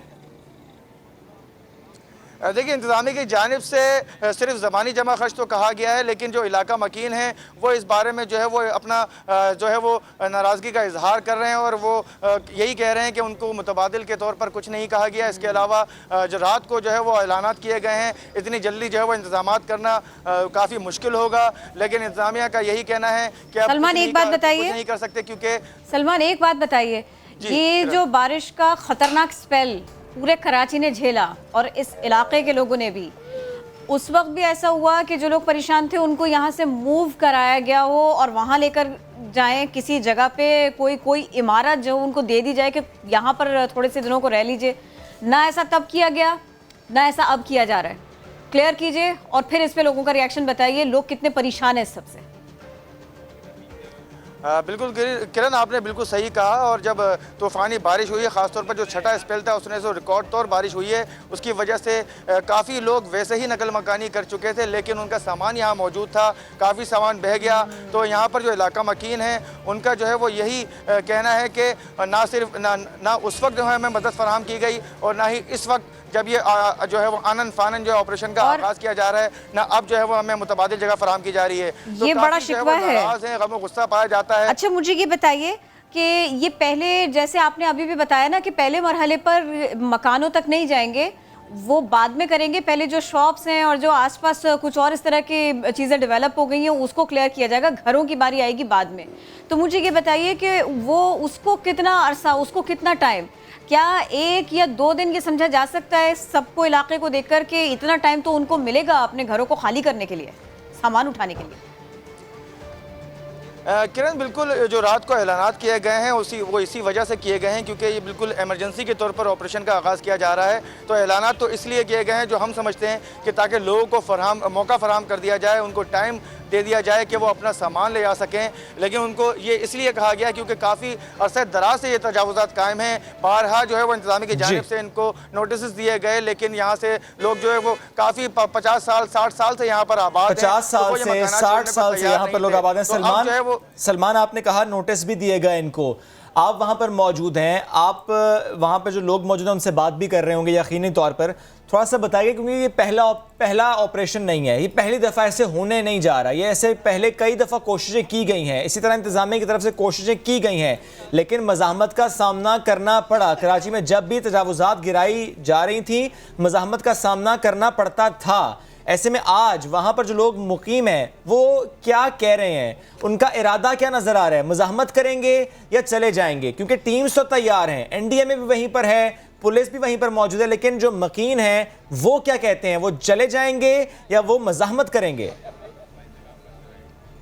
मैंने आपको बताया कि 50 से 60 साल का दर्जा है, यहाँ पर लोग मुकीम हैं और अरसा दराज से यहाँ पर जो है वो ऑपरेशन किए गए, लेकिन उसके बावजूद कोई नतीजा नहीं निकला, क्योंकि मज़ाहमत का सामना करना पड़ा इंतज़ामिया को, और फिर इंतज़ामिया को बिला आखिर यहाँ से मूव होना पड़ता है, ऑपरेशन जो है वो मौखर करना पड़ता है। लेकिन अब क्योंकि जो तूफ़ानी बारिशें हुई हैं जिसकी वजह से जो नालों की सूरत हाल रही, वो जो उसमें ख़ास वजह रहे हैं वो यकीनन यही तजावुज़ात रहे हैं जो काफ़ी अरसा दराज से यहाँ पर नालों पर तजावुज़ात काम है। ना सिर्फ तजावुज़ात की वजह से जो है वो शहर डूबता है, बल्कि एक जो खुद वहाँ पर रह रहे हैं लोग नालों पर, वो भी जो है वो ख़तरनाक सूरत हाल में रह रहे हैं, उनकी ज़िंदगी को भी ख़तरा होता है। तो यकीनन जो इंतज़ामिया का ये भी जो है वो इरादा है कि लोगों की जान भी बचाई जा सके, और लोग जो यहाँ से नालों की जो सूरत हाल होती है, ख़ासतौर पर गुज्जर नाला हमेशा से जो है वो सूरत हाल जो है वो गंभीर बना देता है शहर की, उसको जो है वो तजावुज़ात से खाली किया जाए। सलमान, मेरी बात सुन लेना, मैं आपसे ये कह रही हूँ कि अब जब आप वहाँ सवेरे सवेरे पहुँचे, अब यहाँ पर इन्होंने मसाजिद से ऐलान करवाया, जिसको मैसेज मिल गया सो मिल गया, जिसको नहीं पता चला, जो समा लगाएगा, टीवी लगाएगा, आज उसको ऐसे पता चलेगा, वो तो अपना सामान लेने नहीं आ सका। अब जो आपके अतराफ में लोग मौजूद हैं, क्या ये इतने कनेक्टेड हैं? क्या इन लोगों ने, इनका इरादा क्या है? अब इन्होंने सोचा क्या है, क्या करेंगे? मुझे थोड़ा सा ये बताएं। आप आए, आपने लोगों से बात भी की होगी, वो खुद क्या कहते हैं? अब देखिए, गम भी है, गुस्सा भी है, परेशानी भी है, लेकिन अब करेंगे क्या? किरण, बिल्कुल हम सुबह से ये देख रहे हैं, और जब ऐलानात किए गए उसके बाद देखना ये चाहिए था, अगर ये जो है वो मकानात अपने खाली करने के हक़ में होते तो यकीनन हमें नज़र आता कि लोग जो है वो अपने सामान मुंतकिल कर रहे हैं। लेकिन हम सुबह से देख रहे हैं कि ये कहीं पर भी ना कैफ़े प्याला के करीब और ना ही यहाँ गुज्जर नाले पर न्यू कराची 0 पॉइंट के करीब हम देख रहे हैं कि कोई भी अपना सामान यहाँ से ले जाता हुआ नज़र नहीं आ रहा। तो इरादा इनका यही लगता है, क्योंकि ज़ाहिर है इनके पास कोई मुतबादिल जगह है नहीं, हुकूमत पर इनको यकीन नहीं है कि हुकूमत इनका साथ नहीं देगी, यहाँ से मस्मार कर दिए जाएंगे मकानात, इनको दोबारा नहीं दिए जाएंगे। सालों लग जाते हैं, मीडिया पे जो है वो अपने जो मुतालबात हैं ये देते रहते हैं, लेकिन ऐलान हो गया था सलमान, सॉरी बात करती हूँ आपकी, रात में ऐलान हो गया, उसके बाद में सोशल मीडिया पर भौचाल आ गया। वो लोग कि जो घर से निकलते हैं, एनजीओज हैं और लोगों की हेल्प करने के लिए निकलते हैं, उन्होंने भी शेयर किया। वो लोग जो बिल्कुल भी बहुत ज़्यादा मुतहरिक ना दिखाई दे सिवाय सोशल मीडिया के, उन्होंने भी शेयर किया। सवेरे से कोई पहुंचा है लोगों के पास में? अगर ये काम जिनको करना था, जिन अथॉरिटीज़ को, उन्होंने नहीं किया, तो जो लोग क्लेम करते हैं, क्या वो लोग खुद पहुंचे हैं लोगों का गम बांटने के लिए, इनकी परेशानी कम करने के लिए? नहीं किरण, अभी तक कोई नहीं पहुंचा, और सिर्फ सोशल मीडिया पे ही जो है वो गम और गुस्से का इजहार किया जा रहा है इस हवाले से। लेकिन ना एनजीओज़ कोई पहुंची है, ना कोई दिगर समाजी इदारे यहाँ पर पहुंचे हैं कि इन लोगों की कोई मदद की जाए या इनको मुतबादिल के लिए कोई जगह फराहम की जाए। तो हम यही देख रहे हैं कि कोई यहाँ पर पहुँचा नहीं है, सिर्फ सोशल मीडिया पर सिर्फ वावेला ज़रूर मचा रखा है, लेकिन बहरहाल अभी यहाँ पर कोई पहुँचा नहीं है इनकी मदद के लिए। यूँ तो मदद को पहुँचना चाहिए सिंध हुकूमत को, जो टीवी पर बैठ कर ये बात करते हैं कि जब भी कराची के मसाइल का सवाल हो तो वो कहते हैं कि जिम्मेदार वो लोग हैं जिन्होंने तजावुज़ात कायम की हैं, जिन्होंने फैसिलिटेट किया, उनका जिक्र वो करते नहीं हैं। जिन्होंने मकान बनाए, जो मजबूर थे, जो गरीब थे, जो वहाँ पर रहने के अलावा उनके पास और कोई ऑप्शन नहीं था, वो जिम्मेदार उनको ठहराते हैं। लेकिन इसका हल क्या है, इस तरफ वो जाते नहीं हैं। सलमान साथ मौजूद था, बेहद शुक्रिया। लेट्स सी कि ऑपरेशन होता है तो it's not the first time कि ऑपरेशन ये हो रहा है, पहले भी होता आया है। लेकिन इससे मुताल्लिक चंद रोज़ पहले मुर्तज़ा वहाब साहब से हमने सवाल किया था कि ये ऑपरेशन होना ज़रूरी तो है, लेकिन होगा क्या और होगा कैसे? उन्होंने कहा कि कुछ जगहों पर ऑपरेशन जब करते हैं तो इवन वहाँ पर स्टे ऑर्डर भी होता है, लेकिन अब स्टे ऑर्डर वाला मामला तो नहीं है किरण, कि सुप्रीम कोर्ट के क्लियर डायरेक्शंस हैं। लेकिन क्या ये मामला इस तरह से हल नहीं हो? होमलेस कैसे छोड़ सकते हैं? ये तो आप शहर को और इनाकी की तरफ लेकर जाएंगे, ज़रूरी ज़रूर है ये अमल, लेकिन कंफ्यूजन बहुत ज़्यादा है। देखिए, घर बन गया, भले वहाँ पर उस जगह पर उनको बिजली भी मिल गई, गैस भी मिल गई, कुंडे से नहीं मिली, उनके घर में बिल आता है, वो बिल देते हैं गैस बिजली का, ये सब कुछ होता है। अब कंफ्यूज सिचुएशन ये है कि यहाँ पर घर बनने नहीं चाहिए थे, बन गए। कंफ्यूज सिचुएशन ये है कि भाई ये यहाँ नहीं होने चाहिए थे। कंफ्यूज सिचुएशन ये है कि इनकी प्रॉब्लम को कम करने के लिए लोग आगे तो आए, लेकिन इस बात को जस्टिफाई कैसे करें कि यहाँ पर घर बना तो कैसे बना? अब देखिए, इस सब में काम करना थोड़ा और मुश्किल हो जाएगा, और इस सारी सिचुएशन में तो और मुश्किल हो जाएगा कि जब आप इसके ऊपर तो फंड्स एलोकेट करें कि इसको हम खाली कराएंगे, लेकिन पैनी भी आप खर्च ना करें सबके ऊपर कि फिर इनको मुतबादिल क्या देंगे। ये मामला किसी के रोजगार का है, ये मामला किसी के घर का है, किसी की छत का है। तो अब आप पूरे शहर को भी बचाना है आपको, और जिसकी छत जा रही है उसको भी देखना है। शायद इसीलिए वजीर आजम पाकिस्तान अब जब जुमे को कराची आएंगे तो वो खाली हाथ नहीं आएंगे। यहाँ बहुत सारे मसाइल हैं और इसी सब के लिए तो पैकेज का ऐलान भी मुतवक्के है। हम कोशिश करेंगे कि हम इस पैकेज के ऊपर भी बात कर लें, इसकी डिटेल्स क्या हो सकती है, थोड़ा सा पता चल जाए, थोड़ा सा मालूम हो जाए। खुर्रमशेर जमान साहब, रहनुमा पाकिस्तान तहरीक इंसाफ, हमें ज्वाइन करें। सर शुक्रिया आपके वक्त का। सर, कराची के मसाइल का आपको इदराक है, आप इससे मुतालिक बात करते हैं, हमने कई शोज इस पर कर दिए। प्लीज़ कुछ शेयर कीजिए, जुम्मे को जब खान साहब आएंगे क्या मुतवक्के है, क्या ऐसे ऐलानात होंगे जिससे फौरी तौर पर मसाइल हल होने की तरफ बढ़ जाएंगे? क्या ऐसे मौशी पैकेज अनाउंस किए जाएंगे जो ताजिर बिरादरी परेशान है, जिनके कारोबार तबाह हो गए हैं, वो थोड़ा सा सुख का सांस लेंगे? शेयर कीजिए।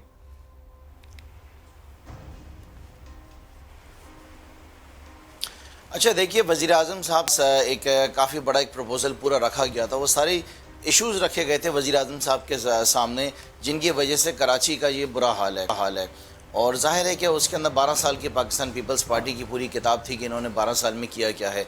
तो उनके अंदर जो मेजर चीज़ें थी वो 4-5 चीज़ें वज़ीर आज़म साहब ने चूज़ किए हैं, जिसके अंदर उन्होंने बताया कि पीने का पानी, जिसको आप जानते हैं हमारे घरों में पीने का पानी आता नहीं है, हम वाटर टैंकर्स के थ्रू अपनी जो है ये ज़रूरत पूरी करते हैं। उसके साथ साथ स्टॉर्म ड्रेन, अब स्टॉर्म ड्रेन को सिर्फ सफाई नहीं है, स्टॉर्म ड्रेन के इर्द गिर्द दीवारें भी खड़ी करनी है, इनको चौड़ा भी करना है और यहाँ पे जो इंक्रोचमेंट हुई है उसको भी हटाना है। तीसरी चीज़, आप जानते हैं कि हमारे पूरे कराची शहर में जब अपने घर से निकलेंगे तो हर जगह आपको कचरा नज़र आएगा, कचरे का डिस्पोजल सिस्टम नहीं है। और हालांकि आप देखें पूरी दुनिया में इस तरह निज़ाम आपको नज़र नहीं आएगा। हम अगर लाहौर चले जाएँ, पेशावर चले जाएँ, इस्लामाबाद चले जाएँ तो हमें ये चीज़ें नज़र नहीं आती हैं। सो गार्बेज डिस्पोजल सिस्टम, जिसको आप सॉलिड वेस्ट कहेंगे।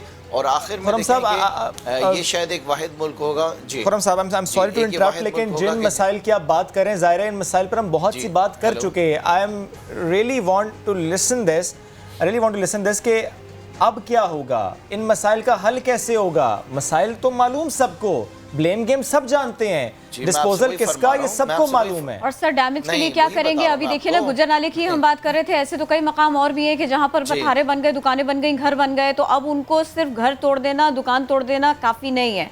ऐलान करके बता देना उनको इस तरह से कि जी हम कल सुबह ये करने जा रहे हैं, sir it is not enough. Damage हो रहा है सर। Ji please. जी, मैं आपसे यही अर्ज़ कर रहा हूँ कि 4 डिपार्टमेंट्स हैं जिनको वज़ीर आज़म साहब ने लिया है, जिसमें पीने का पानी है, गार्बेज डिस्पोजल है, इसमें ट्रीटमेंट प्लांट है और ट्रांसपोर्ट है, और उसके साथ साथ आपका जो है ये स्टॉर्म ड्रेन भी है। ये चारों चीज़ों को देखें, वफाकी हुकूमत ने जिम्मेदारी ली है और जाहिर है कि हमने कड़वा घूंट पी है पीपल्स पार्टी के साथ बैठे टेबल पे कराची की खातिर। तो एक डिटेल प्रेस ब्रीफिंग होगी जिसमें वज़ीर आज़म साहब पूरा प्लान बताएंगे, और सिर्फ प्लान में ये भी बताएंगे कि इनकी एग्जीक्यूटिंग एजेंसीज़ कौन सी होंगी, ये फ़ंड्स कहाँ से आएंगे, इसके बारे में बताया जाएगा। और साथ साथ टाइमलाइन ज़रूर दी जाएगी कि जैसे कि पानी का मसला है तो वो कब तक हल कर दिया जाएगा। ये भी बताया जाएगा कि जो आपका ट्रीटमेंट प्लांट, आप देखें ना कि आपके समंदर में जितना पानी जाता है, जो आपका वेस्ट वाटर होता है, बगैर ट्रीटमेंट के जाता है। आप सिर्फ इंसानों को नुकसान नहीं पहुंचा रहे हैं, यहाँ पे तो सूबे सिंध में आपकी मरीन लाइफ जो है उसको भी नुकसान पहुंच रहा है। तो ये सारी चीज़ें जिसको एड्रेस किया जाएगा। लेकिन देखिए, मैं आपसे हमेशा एक रिक्वेस्ट करता हूँ कि याद रखें कि ये सारे एडिशनल काम हैं जो वफाकी हुकूमत जो है अपना जो दिया हुआ पैसा है शेयर सिंध को, उसके अलावा काम कर रही है। NFC का पैसा तो हर साल मिल जाता है ना, हर 2 महीने 3 महीने बाद वो पैसा अकाउंट में आता रहता है थ्रू स्टेट बैंक। लेकिन ये जितना काम हो रहा है, ये सारा एडिशनल काम है जो कराची के लिए किया जा रहा है, और ये जिम्मेदारियाँ सारी पाकिस्तान पीपल्स पार्टी की सिंध हुकूमत की थी। हम समझते हैं कि हमारे पास कोई चॉइस बची नहीं है, तहरीक इंसाफ के पास कोई चॉइस नहीं है। हमने बड़ी कोशिश की, हमने तनकीद की, हमने एहतजाज किए, हमने प्रोटेस्ट किए, हम अदालतों में गए। अब 2-3 चीज़ें जो कि पीपल्स पार्टी की ज़िम्मेदारी हैं, जो कि उनको भी पूरी करनी चाहिए। उसमें नंबर 1 उनकी ज़िम्मेदारी है कि जो आने वाला एडमिनिस्ट्रेटर है वो कोई वज़ीर आला का दोस्त ना हो, कोई उनका ब्लू आई बॉय ना हो, वो एक न्यूट्रल एडमिनिस्ट्रेटर होना चाहिए। दूसरी हमारी गुजारिश ये है कि अब जी हाँ, दूसरी हमारी गुजारिश ये है कि हमने जो बिल जमा कराया हुआ सिंध असेंबली के अंदर, लोकल गवर्नमेंट बिल, उस बिल को एक्सेप्ट किया जाए। अगर आपको हमारा बिल पसंद नहीं, आप नहीं चाहते हमारा नाम आए, आप अपना बिल जमा करा दें। एक ऐसा बिल हो कि जिसके अंदर आने वाले मेयर के पास सारे इख्तियारात हो, क्योंकि तहरीक इंसाफ ने फैसला किया है कि जब तक ये सारे जो कवानीन है ये तब्दील नहीं हो जाते हैं, हमने लोकल बॉडी इलेक्शंस के अंदर नहीं जाना है। हम नहीं चाहते कि हमारा भी इसी तरह रोना धोना लगा रहे कि इख्तियारात नहीं है, पैसे नहीं है, वसाइल नहीं है। सो पहली चीज़ के एडमिनिस्ट्रेटर न्यूट्रल होना चाहिए, दूसरी चीज़ के जो बिल है उसको फौरी तौर पे जो है एक्सेप्ट किया जाए, और तीसरी सबसे इम्पॉर्टेंट चीज़ कि जो इतना बड़ा इकदाम उठाया गया कराची के अंदर कि एक वफाकी हुकूमत ने सूबाई हुकूमत के साथ एक टेबल पे बैठी फॉर द सेक ऑफ कराचीइट्स, हम उसमें भी गुजारिश करते हैं कि आपकी सिंसियरिटी होनी चाहिए, आपकी नेकनीति होनी चाहिए। ये आवाम का पैसा है, हक हलाल का पैसा है, उनका टैक्स पेस का पैसा है, ये करप्शन के नज़र नहीं होना चाहिए। ये हमारी 3 डिमांड्स हैं पीपल्स पार्टी से। बाकी हम अपनी सारी रिसोर्सेज देने को तैयार हैं। हमारे जो सबसे बेहतरीन मिनिस्टर थे असद उमर साहब उनको हमने इस कमेटी के अंदर जो है एक तरीके से सरबराही दी है कि वो, क्योंकि वो ख़ुद भी कराची आइट हैं, वो इसको देखेंगे। और उसके साथ साथ देखिए, हम हमेशा से ही कहते रहे कि हमें पीपल्स पार्टी के अंदर कभी कोई इनका विजन नज़र नहीं आया है। तो हमारा तो विजन ये है कि इंशाअल्लाह ताला we will make Karachi great again, जिसकी बेसिस के ऊपर हमने ये एक बहुत बड़ा फैसला लिया है। और देखें, end of the day sir credit भी सिर्फ सिंध गवर्नमेंट को जाएगा, हमें क्रेडिट नहीं जाना है, क्योंकि आप ये बात जानते हैं कि सर क्रेडिट जाएगा, होना है सर क्रेडिट आपको जाएगा, क्योंकि सर जो वादा पाकिस्तान तहरीक इंसाफ ने किया था, जिस वादे पर वोट मिला था पाकिस्तान तहरीक इंसाफ और कराची से, अब ज़ाहिर है वो वक्त है उस वादे की तकमील का। ऐसे में सर आप ये नहीं कह सकते कि इसका क्रेडिट सिंध हुकूमत ले जाएगी। आज जो काम करेगा उसको क्रेडिट मिलेगा आइंदा आने वाले इलेक्शंस में भी, आइंदा आने वाले सालों में भी। लेकिन मुझे प्लीज़ ये बताइएगा कि जब आप बता रहे हैं कि इन सारे मसाइल के हल के लिए प्रपोजल दिया गया इमरान खान साहब को, अब वो आएंगे ऐलान करेंगे, कोई फिगर शेयर कर सकते हैं कि इतने अरब का पैकेज जो कि मुतवक्की है, जिसका आपको लगता है कि वो ऐलान होना चाहिए तभी मसाइल हल होंगे?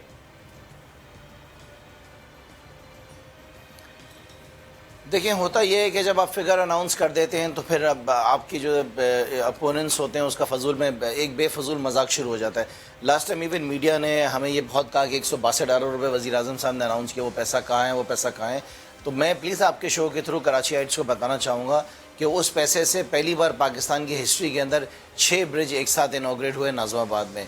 उन पैसों से मंगोपी रोड बना 5.9 किलोमीटर्स का, 5.6 किलोमीटर्स का आपका निश्ता रोड बना। आपके 50 फायर इंजन कुछ दिनों के अंदर डिलीवर हो रहे हैं कराची के अंदर। और उसके साथ साथ सबसे बड़ी बात कि आपके कराची का जो ग्रीन लाइन का पूरा प्रोजेक्ट है वो उन पैसों से कंप्लीट होने जा रहा है। सो बेसिकली मैं आपको एग्जैक्ट अमाउंट नहीं बता सकता हूँ, लेकिन वज़ीर आज़म साहब जब आएंगे कराची, मेरे ख्याल से फ्राइडे को उनकी आमद है, फ्राइडे या सैटरडे, बहुत सारी बातें तभी भी पता चल जाएंगी, मीडिया को सब बताएंगे। अब ये बताइए पैसा आ रहा कहाँ से है, जमान साहब, आप जरा मुझे ये बताइए, एक तरफ तो ये कि ट्रांसपेरेंसी को इंश्योर करना, दूसरी तरफ ये कि वर्किंग रिलेशनशिप आप लोगों का अच्छा हो, आपका और पाकिस्तान पीपल्स पार्टी का, वो स्टेटमेंट्स दे रहे हो, आप स्टेटमेंट्स दे रहे हो, ये 2 बातें हैं। कराची का शहरी इसको बाकायदा देख रहा है, आप ही लोगों की तरफ देख रहा है। इन दोनों बातों को कैसे इंश्योर करेंगे? फंड्स की ट्रांसपेरेंसी, वर्किंग रिलेशनशिप।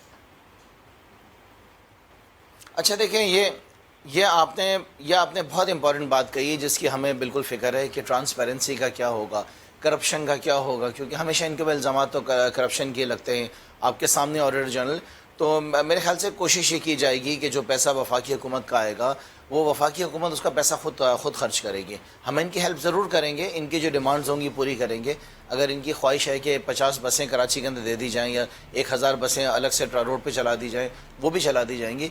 लेकिन हम नहीं चाहते हैं कि अब जो NFC के ज़रिए पैसा आ रहा है एडिशनल और पैसा इनको दिया जाए, वो पैसा तहरीक इंसाफ की हुकूमत खुद खर्च करेगी।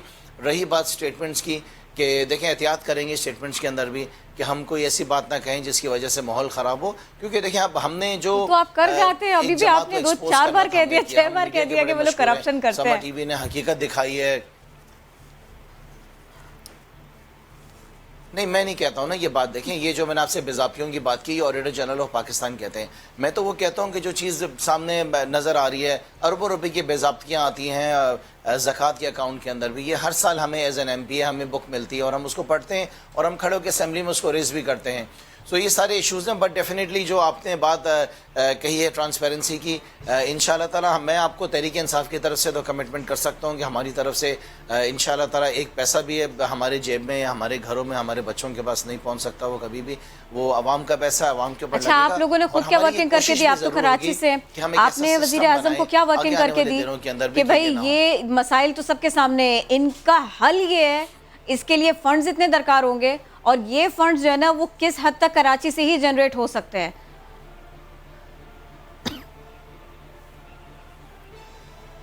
नहीं, देखिए, वज़ीर आज़म साहब ने इस बात की जिम्मेदारी ली है। एक पूरा ये जो कमेटी बनी थी जिसके अंदर ज़ाहिर है कि असद उमर भी थे और यहाँ से पीपल्स पार्टी भी थे, तो असद उमर साहब की सबसे पहली जिम्मेदारी जो उन्होंने ली थी वो यही ली थी कि कहीं ऐसा ना हो कि हम जिम्मेदारी ले लें और कुछ टाइम बाद हमें पता चले कि हमारे पास फंड्स अवेलेबल नहीं हैं।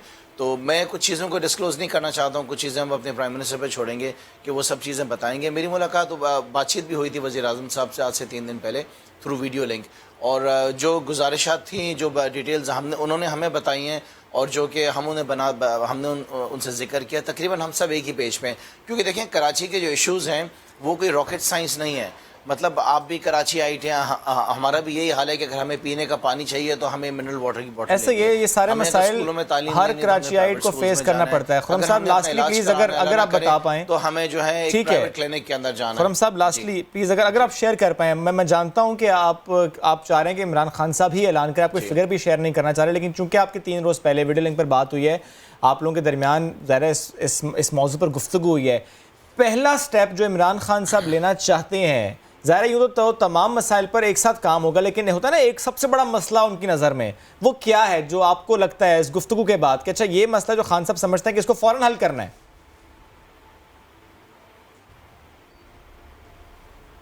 देखिए, जो हमारी नज़र के अंदर सबसे बड़ा मसला है वो बारिशों का है कि बारिशें आती हैं तो आपके स्टॉर्म ड्रेन जो हैं वो सारे उस पर इंक्रोचमेंट्स हैं, वो सारे स्टॉर्म ड्रेन्स आपके ब्लॉक्ड हैं। और मैं समझ रहा हूँ कि दोनों हुकूमतों की बहुत बड़ी जिम्मेदारी है कि यहाँ से इंक्रोचमेंट के साथ साथ इन लोगों को कहीं ना कहीं ज़रूर बैठाना, उनको कोई घर देना।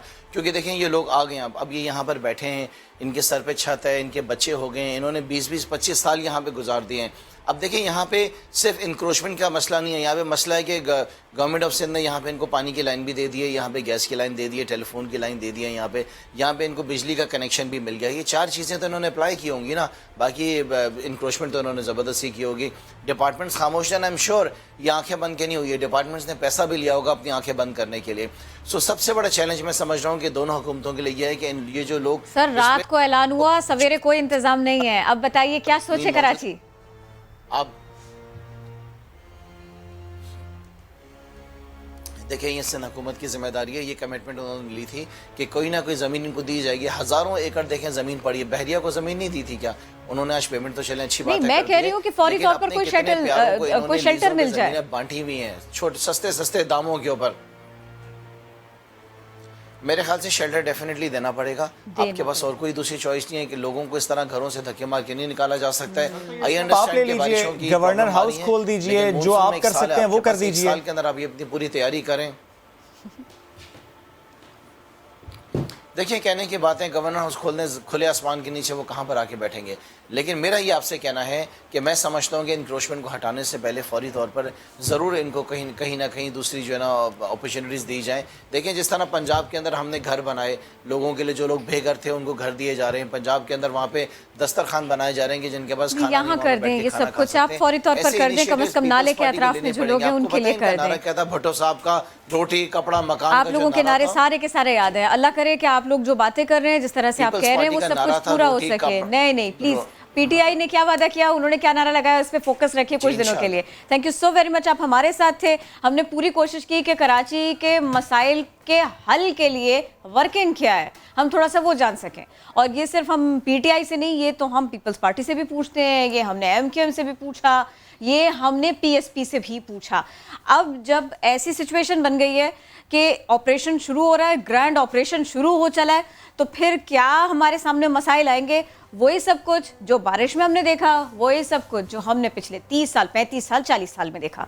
देखते हैं आगे चल के होता क्या है। बहरहाल हम थोड़ा सा क्विकली आगे बढ़ें अब, और हम बात कर लें कुछ हमारी जो सेहत है उसके बारे में, सेहत आम्मा के बारे में, और क्या क्या कुछ हो सकता है इसके बारे में। और सब्जियों की बात आज हम करेंगे कि सब्जियां खाएं, सेहतमंद ज़िंदगी पाएं, वे कौन सी सब्जी किस मकदार में खाएं और उससे कितना फ़ायदा आपको होता है। जो रिसर्च हैं वो ये बताती हैं कि मटर अगर आप खाएंगे तो 5 बीमारियों से आपको महफूज रखेगा। ये आँखों और यानी ज़रा बिनाई के लिए बेहतरीन है, हाजमा दुरुस्त रखता है, और कुछ और मसाइल हैं। मैंने सुना था इससे बाल भी अच्छे होते हैं। बाल भी अच्छे होते हैं, आपने सुना तो ठीक सुना होगा किरण। नहीं, मैं गलत भी सुन लेती। नहीं बिल्कुल नहीं, आपने गलत सुना होगा। इसके साथ साथ ज़ाहिर किरण में फाइबर होता है तो आपका डाइजेस्टिव सिस्टम अच्छा रहता है।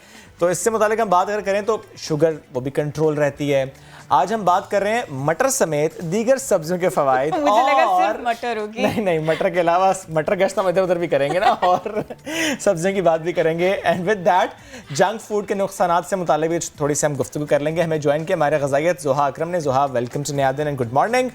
मटर की बात कुछ हमने की, अगर हमने गलत की तो आप तस्हीह कर दीजिए, और मटर के अलावा जो दीगर सब्जियां हैं उनके कितने फ़वाइद हैं प्लीज़ शेयर कीजिएगा। अस्सलाम वालेकुम जी। आपका बहुत शुक्रिया किरण आफ्ताब और शुएब मुझे for having me on the show. आपने बात की सब्जियों की, बेशक मटर के वाले से आपने जो बात की वो भी बिल्कुल दुरुस्त, और जितनी भी सब्जियां हैं उनके अंदर विटामिन्स होते हैं, मिनरल्स होते हैं, एंटीऑक्सीडेंट्स होते हैं, vitamin A, C, E and के, जिसकी वजह से सेहत के लिए सब्जियां बहुत बहुत ज़्यादा अच्छी हैं। इसके साथ साथ मैं आपको कुछ सब्जियों के फ़वाइद के बारे में बताती चलूँ कि कैरेट्स यानी कि गाजरें, ये जो हैं कैटरेक्ट्स की डिजीज़ के लिए बहुत अच्छी हैं। आई के लेंस के ऊपर एक डेंसा क्लाउड बन जाता है जिसकी वजह से ब्लर्ड विजन हो जाता है, यानी कि इंसान को सही दिखाई नहीं देता। तो इसके लिए कैरेट्स बहुत ज़बरदस्त हैं। मटर के वाले से आपने बात की, डाइजेस्टिव सिस्टम के लिए बहुत अच्छे हैं, ब्लड ग्लूकोज लेवल को मेंटेन करते हैं, कार्डियक डिसऑर्डर को प्रिवेंट करते हैं, और तो और हाइपरटेंशन को भी प्रिवेंट करते हैं मटर। इसके अलावा मैं बताती चलूँ कि स्पिनच यानी कि जो पालक है ये बहुत अच्छी सब्ज़ी है, और इसको खाने से स्किन हेल्थ अच्छी होती है, बोन हेल्थ अच्छी होती है, ब्लड ग्लूकोज लेवल मेंटेन रहता है। एक और सब्ज़ी के बारे में मैं बताती चलूँ कि ब्रोकली जो है, इससे बहुत से किस्म का कैंसर जो है वो प्रिवेंट होता है, जिसमें प्रोस्टेट कैंसर भी आ जाता है, ब्रेस्ट कैंसर भी आ जाता है, ब्लैडर का कैंसर भी आ जाता है, और स्टमक का कैंसर भी आ जाता है। I can go on and on. आपके शो का टाइम शायद थोड़ा कम हो जाएगा। कैबेज के बारे में बता दें, समटाइम्स डॉक्टर्स मना कर देते हैं कि कैबेज ना खाएं। वो कुछ खसूसी ऐसे जो है केसेस में मना कर देते हैं कैबेज को, इसलिए क्योंकि किडनी के पेशेंट्स के लिए डिफ़िकल्ट होता है। लेकिन वैसे कैबेज के बेतहाशा फ़वाइद हैं। इसको कंज्यूम करने से लाइफ स्पैन इंक्रीज होता है। अब एक और चीज़ जिसको सब खाते हैं और बेतहाशा खाते हैं, बच्चे भी बहुत ज़्यादा खाते हैं, वो है फ्राइज़ बनते हैं आलू से। अब बताएंगे आलू कचालू, इसका क्या किया जाए?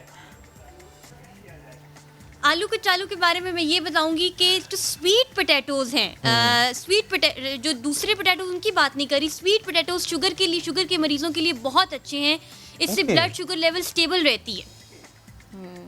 नहीं तो ये आलू भी तो वो आलू जो इन्होंने बताया, जो हम हर सब्जी के साथ लाजमी डालते हैं, जिसके बगैर गुजारा मुमकिन नहीं है, वो भी तो डेली डाइट्स में रखा जा सकता है, या बिल्कुल अवॉइड करे उसको?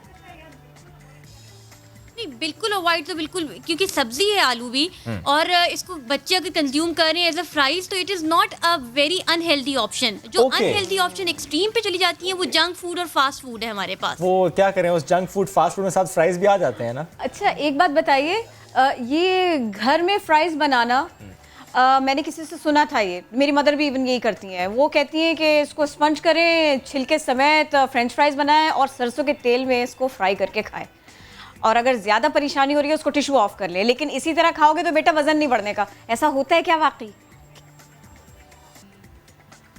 देखिए किरण, किसी भी चीज़ की ज़्यादती से वज़न तो बढ़ेगा। अगर आप सिर्फ फ्राइज़ ही कंज्यूम करिए जा रहे हैं और अपने मील के अंदर वेजिटेबल पोर्शन और मीट पोर्शन नहीं रख रहे, तो डेफिनेटली उससे वज़न तो बढ़ेगा। लेकिन अगर ऑलिव ऑयल में कोई चीज़ तल रही है तो मैं इसको हाईली रिकमेंड करूँगी कि olive oil has a lot of health benefits. इसमें वेट लॉस में भी हेल्प करता है ऑलिव ऑयल। अच्छा, ये अब ऑयल की बात हुई है, और क्योंकि हम फ्राई की बात करें तो देखिए मार्केट में जाएं तो डिफरेंट तरह के ऑयल है। ऑलिव ऑयल ज़रा है, अफोर्डेबिलिटी इशू है, ऑलिव ऑयल इज़ एक्सपेंसिव, तो ऑलिव ऑयल के बजाय अगर कोई और ऑयल लें, उसमें कैनोलिव यानी कैनोला और ऑलिव मिक्स ऑयल भी हो जाता है। जैसा किरण आपने सरसों का तेल का, वो भी खैर महंगा ही पड़ता है, अच्छा तो लगता है। सनफ्लावर ऑयल, तो ये ज़रा ऑयल का भी मुझे कैटेगरीज बताएं, कौन सा ऑयल ठीक है आपको लगता है ये भी सही है, ये भी सही है, ये भी सही है, और इस तरफ तो बिल्कुल ना जाएं, घी की तरफ चले जाएं या ना जाएं? क्योंकि घी का पराठा हो तो ज़्यादा अच्छा लगता है। हम देखें सबसे शुरू करके पराठों पे आ गए हैं। मैं फिर वही बात करूंगी कि किसी भी चीज़ की जो है ज्यादती जो है, अगर उस तरह इस्तेमाल होगा तो वो डेफिनेटली नुकसानदेह है। दिन में 3 दफा पराठा ना खाएं। घी के अंदर क्योंकि मैं वैसे बहुत ज़्यादा हार्ड लाइनर किस्म की डाइटिशियन नहीं हूँ। मेरे पास अगर कोई मरीज आए और वो मुझे ये कहे कि मुझे बहुत सा क्लाइंट आए और वो मुझे ये कहे कि मुझे बहुत ज़्यादा क्रेविंग होती है पराठा खाने की और मैं पराठे के बगैर रह ही नहीं सकती, बिकॉज मैं इसके साथ नाश्ता करती हूँ तो आई फील हेल्दी, मेरी स्टाइटी वैल्यू, मुझे ऐसे लगता है इसके अंदर स्टाइटी वैल्यू ज़्यादा है, फीलिंग ऑफ फुलनेस ज़्यादा है। Okay. तो मैं ये कहूँगी कि अगर बहुत ज़्यादा दिल कर रहा है तो आप चीट मील्स रख लें, दिन में मतलब हफ्ते में 2 दफ़ा या 3 दफ़ा चीट मील्स रख लें। बच्चों अगर के आप तो इसको 7 चीट अपनी मील्स health- होते हैं, 7 के 7 दिन चीट मील ही होते हैं उनके, क्योंकि बच्चे सिलेक्टिव होते हैं। वो तो कहते हैं यही खाना है, कुछ बच्चे हैं वो कहते हैं सिर्फ फ्राइज ही खाने हैं, कुछ बच्चे कहते हैं ओनली पराठा। तो मुझे जरा कुछ को सिर्फ चॉकलेट पराठा। चॉकलेट पराठा मतलब चेक करें सुबह सुबह हम क्या बातें कर रहे हैं, इसके शो के यही फॉर्मेट बातें खाना होती पड़ेगा। हैं। लेकिन एक बात मुझे बताएं, आजकल बच्चों में ये देखा जा रहा है जोहा कि एक्सट्रीम्स हैं, या तो बच्चा बहुत स्किनी है या तो बच्चा ओबीज है। अब ओबीज तो है लेकिन फिर भी माएँ क्या कर रही हैं, देसी घी भी उसे खिला रही हैं, देसी घी में चीज़ें बना के खिला रही हैं कि देसी घी इज़ गुड। थोड़ा सा ये बताएं कि ये जो मोटे मोटे से प्यारे प्यारे से बच्चे हमें लगते हैं, ये ज़ाहिर है obesity is not good for them, तो क्या किया जाए उनकी डाइट के हवाले से? बच्चों की ईटिंग हैबिट्स जो हैं वो उनकी बहुत शुरू से एज में 6 मंथ टू 9 मंथ्स के दौरान में, जो कि वीनिंग फूड्स का एज होती है, उसमें ही उनकी ईटिंग हैबिट्स डेवलप हो जाती हैं। इस पर पेरेंट्स के ऊपर बहुत ज़बरदस्त जिम्मेदारी है कि वो बच्चों को किस तरह से मॉनिटर करते हैं और किस तरह से बैठकर उनको खाना खिलाते हैं। ओके, बच्चे तो कॉपी करेंगे, ये ना हो कि पेरेंट्स को ये रिकमेंड करूंगी कि वो जी आप बात मुकम्मल करें। पेरेंट्स रिकमेंड करूंगी कि वो एक सिटिंग एरिया रखें जिसमें लंच और डिनर का मील जो है उसको उनको खिलाएं, ताकि उसको बच्चे को आदत पड़ जाए बच्चे को प्रॉपर मील की आदत हो। ठीक है, और साथ बैठ के बच्चों के खाना खाएं, ये ना खुद तो आपने ऑर्डर कर दिया बर्गर, डबल चीज बर्गर, और बच्चों से कह रहे हैं खाओ सब्जियां। पराठे, डबल चीज बर्गर, मैंने क्या बिगाड़ा आपका? जो आपने किया चॉकलेट पराठे का करो, मुझे खाना है इसके बाद। बहुत शुक्रिया, साथ मौजूद थे आप भी खाइए पराठा। हम वक्त दे रहे हैं आपको पराठा खाने का, ब्रेक लेते हैं, पराठा खाइए, वापस आइए।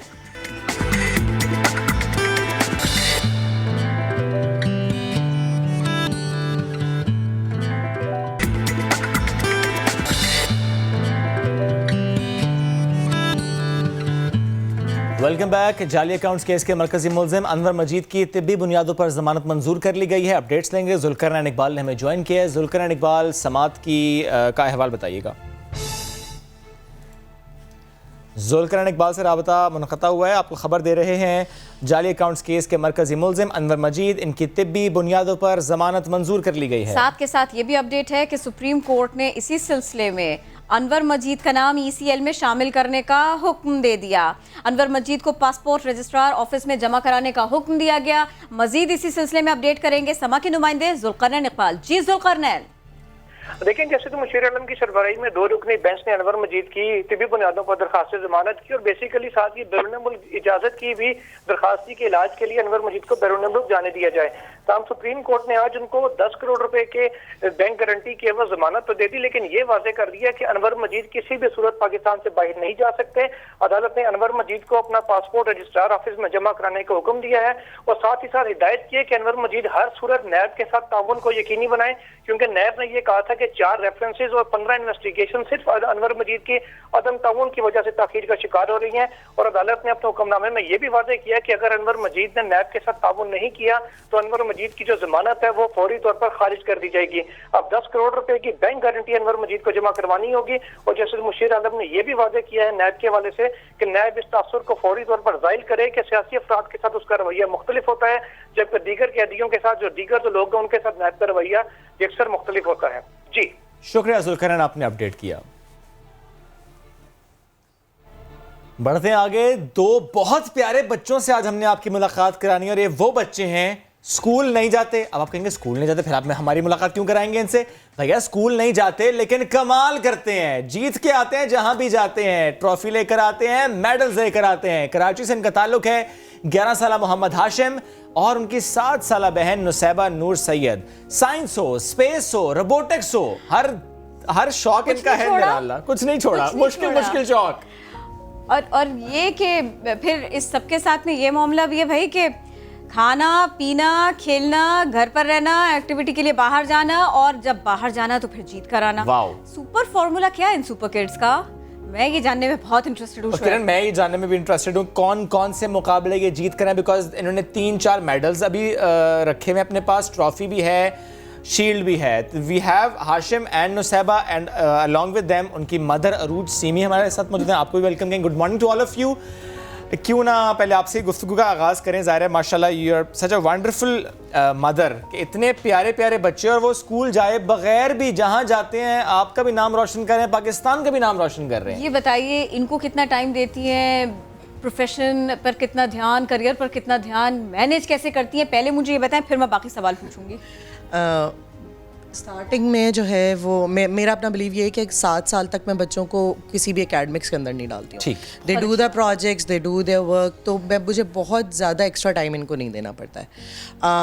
मेरा अल्टरनेट डेज़ का होता है ऑफिस, तो मैं अल्टरनेट डेज़ ऑफिस जाती हूँ और बाकी अल्टरनेट डेज़ घर पे होती हूँ और उसी के साथ चीज़ें मैनेज होती हैं माशाल्लाह से, क्योंकि मैंने स्टार्टिंग से इनको इस तरह से ट्रेन किया है कि they have been doing research on their own, different projects में हम काम करते हैं, तो they are self learners. Okay, मैं आइडियाज़ दे देती हूँ कि जी आज आपने ये वाला टास्क है जो कंप्लीट करके रखना है, हम जब वापस आऊँगी उस वक्त तक। लाइक फॉर एग्जाम्पल मैं एक ही प्रोग्राम के नाम से शुरू करूँगी, इसका नाम है डेस्टिनेशन इमेजिनेशन।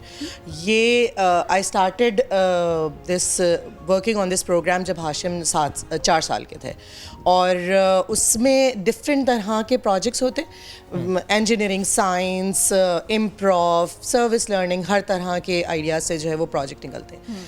हाशिम ने उनके ऊपर काम करना शुरू किया उन प्रोजेक्ट्स के ऊपर। उसमें डिफरेंट आइडियाज़ होते हैं कि जी आपको बिल्डिंग्स बिल्ड करनी है या अम्यूज़मेंट पार्क की जो राइड्स हैं उनके ऊपर रिसर्च करनी है, इस तरह की चीज़ें। तो we started doing those kind of projects. हमने खुद वहाँ, हम लोग पहले अबू धाबी में होते थे तो हमने वहाँ पे किया। उसके बाद 3 years ago we came back to Pakistan and then हमने क्या कहते हैं, इन्होंने उस पे भी नुसैबा भी 7 साल की है and she started participating as well जब वो 4 साल की। क्योंकि भैया बहुत सारी चीजें पढ़ ही रहे थे तो वहाँ से भी ठीक है, थोड़ा सा हेल्प भी हो गया। तो अब ये है कि अब हमने, जब मैं 3 साल पहले पाकिस्तान हम लोग वापस आए तो I talked with the organization Destination Imagination से, हमने बात की डायरेक्टली। हमने कहा कि we want to bring this program to Pakistan as well, और हम ये प्रोग्राम पाकिस्तान भी लेकर आ गए। और माशाल्लाह से मेरे ही बच्चों ने नहीं बल्कि इसके अलावा बहुत सारे बच्चे, TCF के सिटीजन फाउंडेशन के बच्चे और बहुत अंडर प्रिविलेज बच्चे भी और बहुत हाई स्कूल्स के बच्चे भी जिन्होंने इन प्रोग्राम्स के अंदर पार्टिसिपेट किया। तो सिमिलर मेरे बच्चे फिर इन्हीं तरह के प्रोजेक्ट्स में काम थोड़ा सा पेरेंट्स को आप बताइएगा, इससे पहले कि मैं ना प्यारे प्यारे बच्चों की तरफ जाऊँ, मुझे ये बताइएगा कि ये इसके लिए कैसा एम्बियंस घर का होना चाहिए इस तरह की लर्निंग के लिए? एक इस तरह मतलब रिलैक्स्ड एनवायरनमेंट होना चाहिए सबसे पहले। If you want your kid to be a reader, you should have books in your house and you should be a reader. आप खुद पढ़ रहे हो, अगर आप खुद बुक्स नहीं पढ़ रहे तो आप एक्सपेक्ट नहीं कर सकते कि बच्चा रीड करेगा। घर में जो शोर, धमा चौकड़ी, मैंने सारे माहौल में ये बहुत ज्यादा मुमकिन नहीं हो पाएगा। धमा चौकड़ी भी चलेगा, वो भी चलेगा, ये चीज़ें चलती हैं हमारे साथ। जैसे हाशिम ही started reading when he was 7 years old। उससे पहले मैंने इनको ऊपर कभी भी ये नहीं फोकस किया कि आओ तुम्हें फोनिक्स पढ़ाती हूँ, ABCD पढ़ते हैं, कुछ नहीं। आप तो 3.5 साल में पढ़ाते हैं। नहीं, हमने कुछ नहीं फोकस किया इससे। उसके हाँ, हम रीड करते थे, मैं रीड करती थी, मेरे हस्बैंड रीड करते थे, इसके साथ बैठ के रीडिंग करते थे।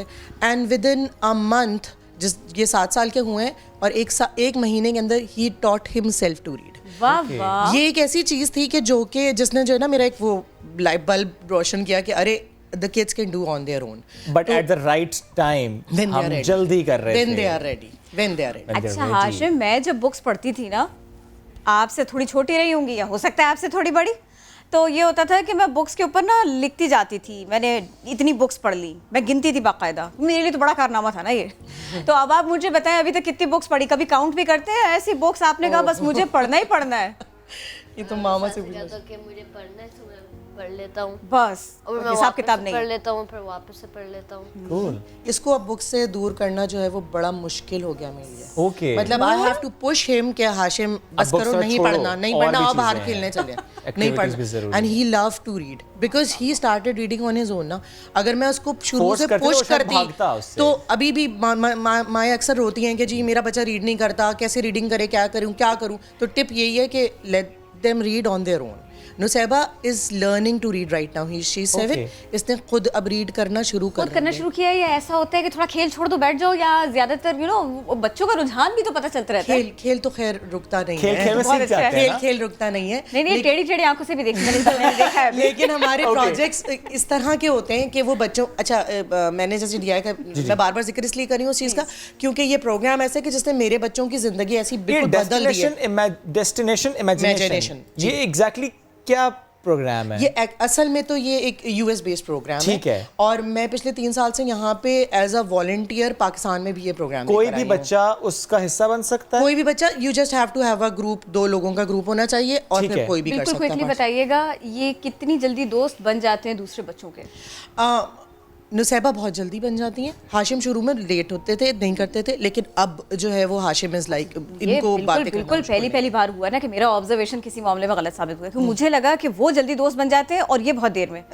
इतनी स्माइल मैंने पहले जितने बच्चों को पास किया ना वो मेरी गोद में बैठ के गए ना, आसपास मेरे करीब और दूर जा रहे हैं, वो मेरा फेवरेट है। अभी हम DI के लिए जो है वो US जब गए भी थे ग्लोबल फाइनल्स में, तो Hashim was representing Pakistan there, और हम जो है वो एग्जीबिशन में घूम रहे थे। Nusaiba was like social butterfly over there, किसी से भी जो है वो ऐसा नहीं कि या बटरफ्लाई तो बनी भी है। मुझे बताएंगे पहले हाशिम, आप ये ट्रॉफी आपको कब मिली?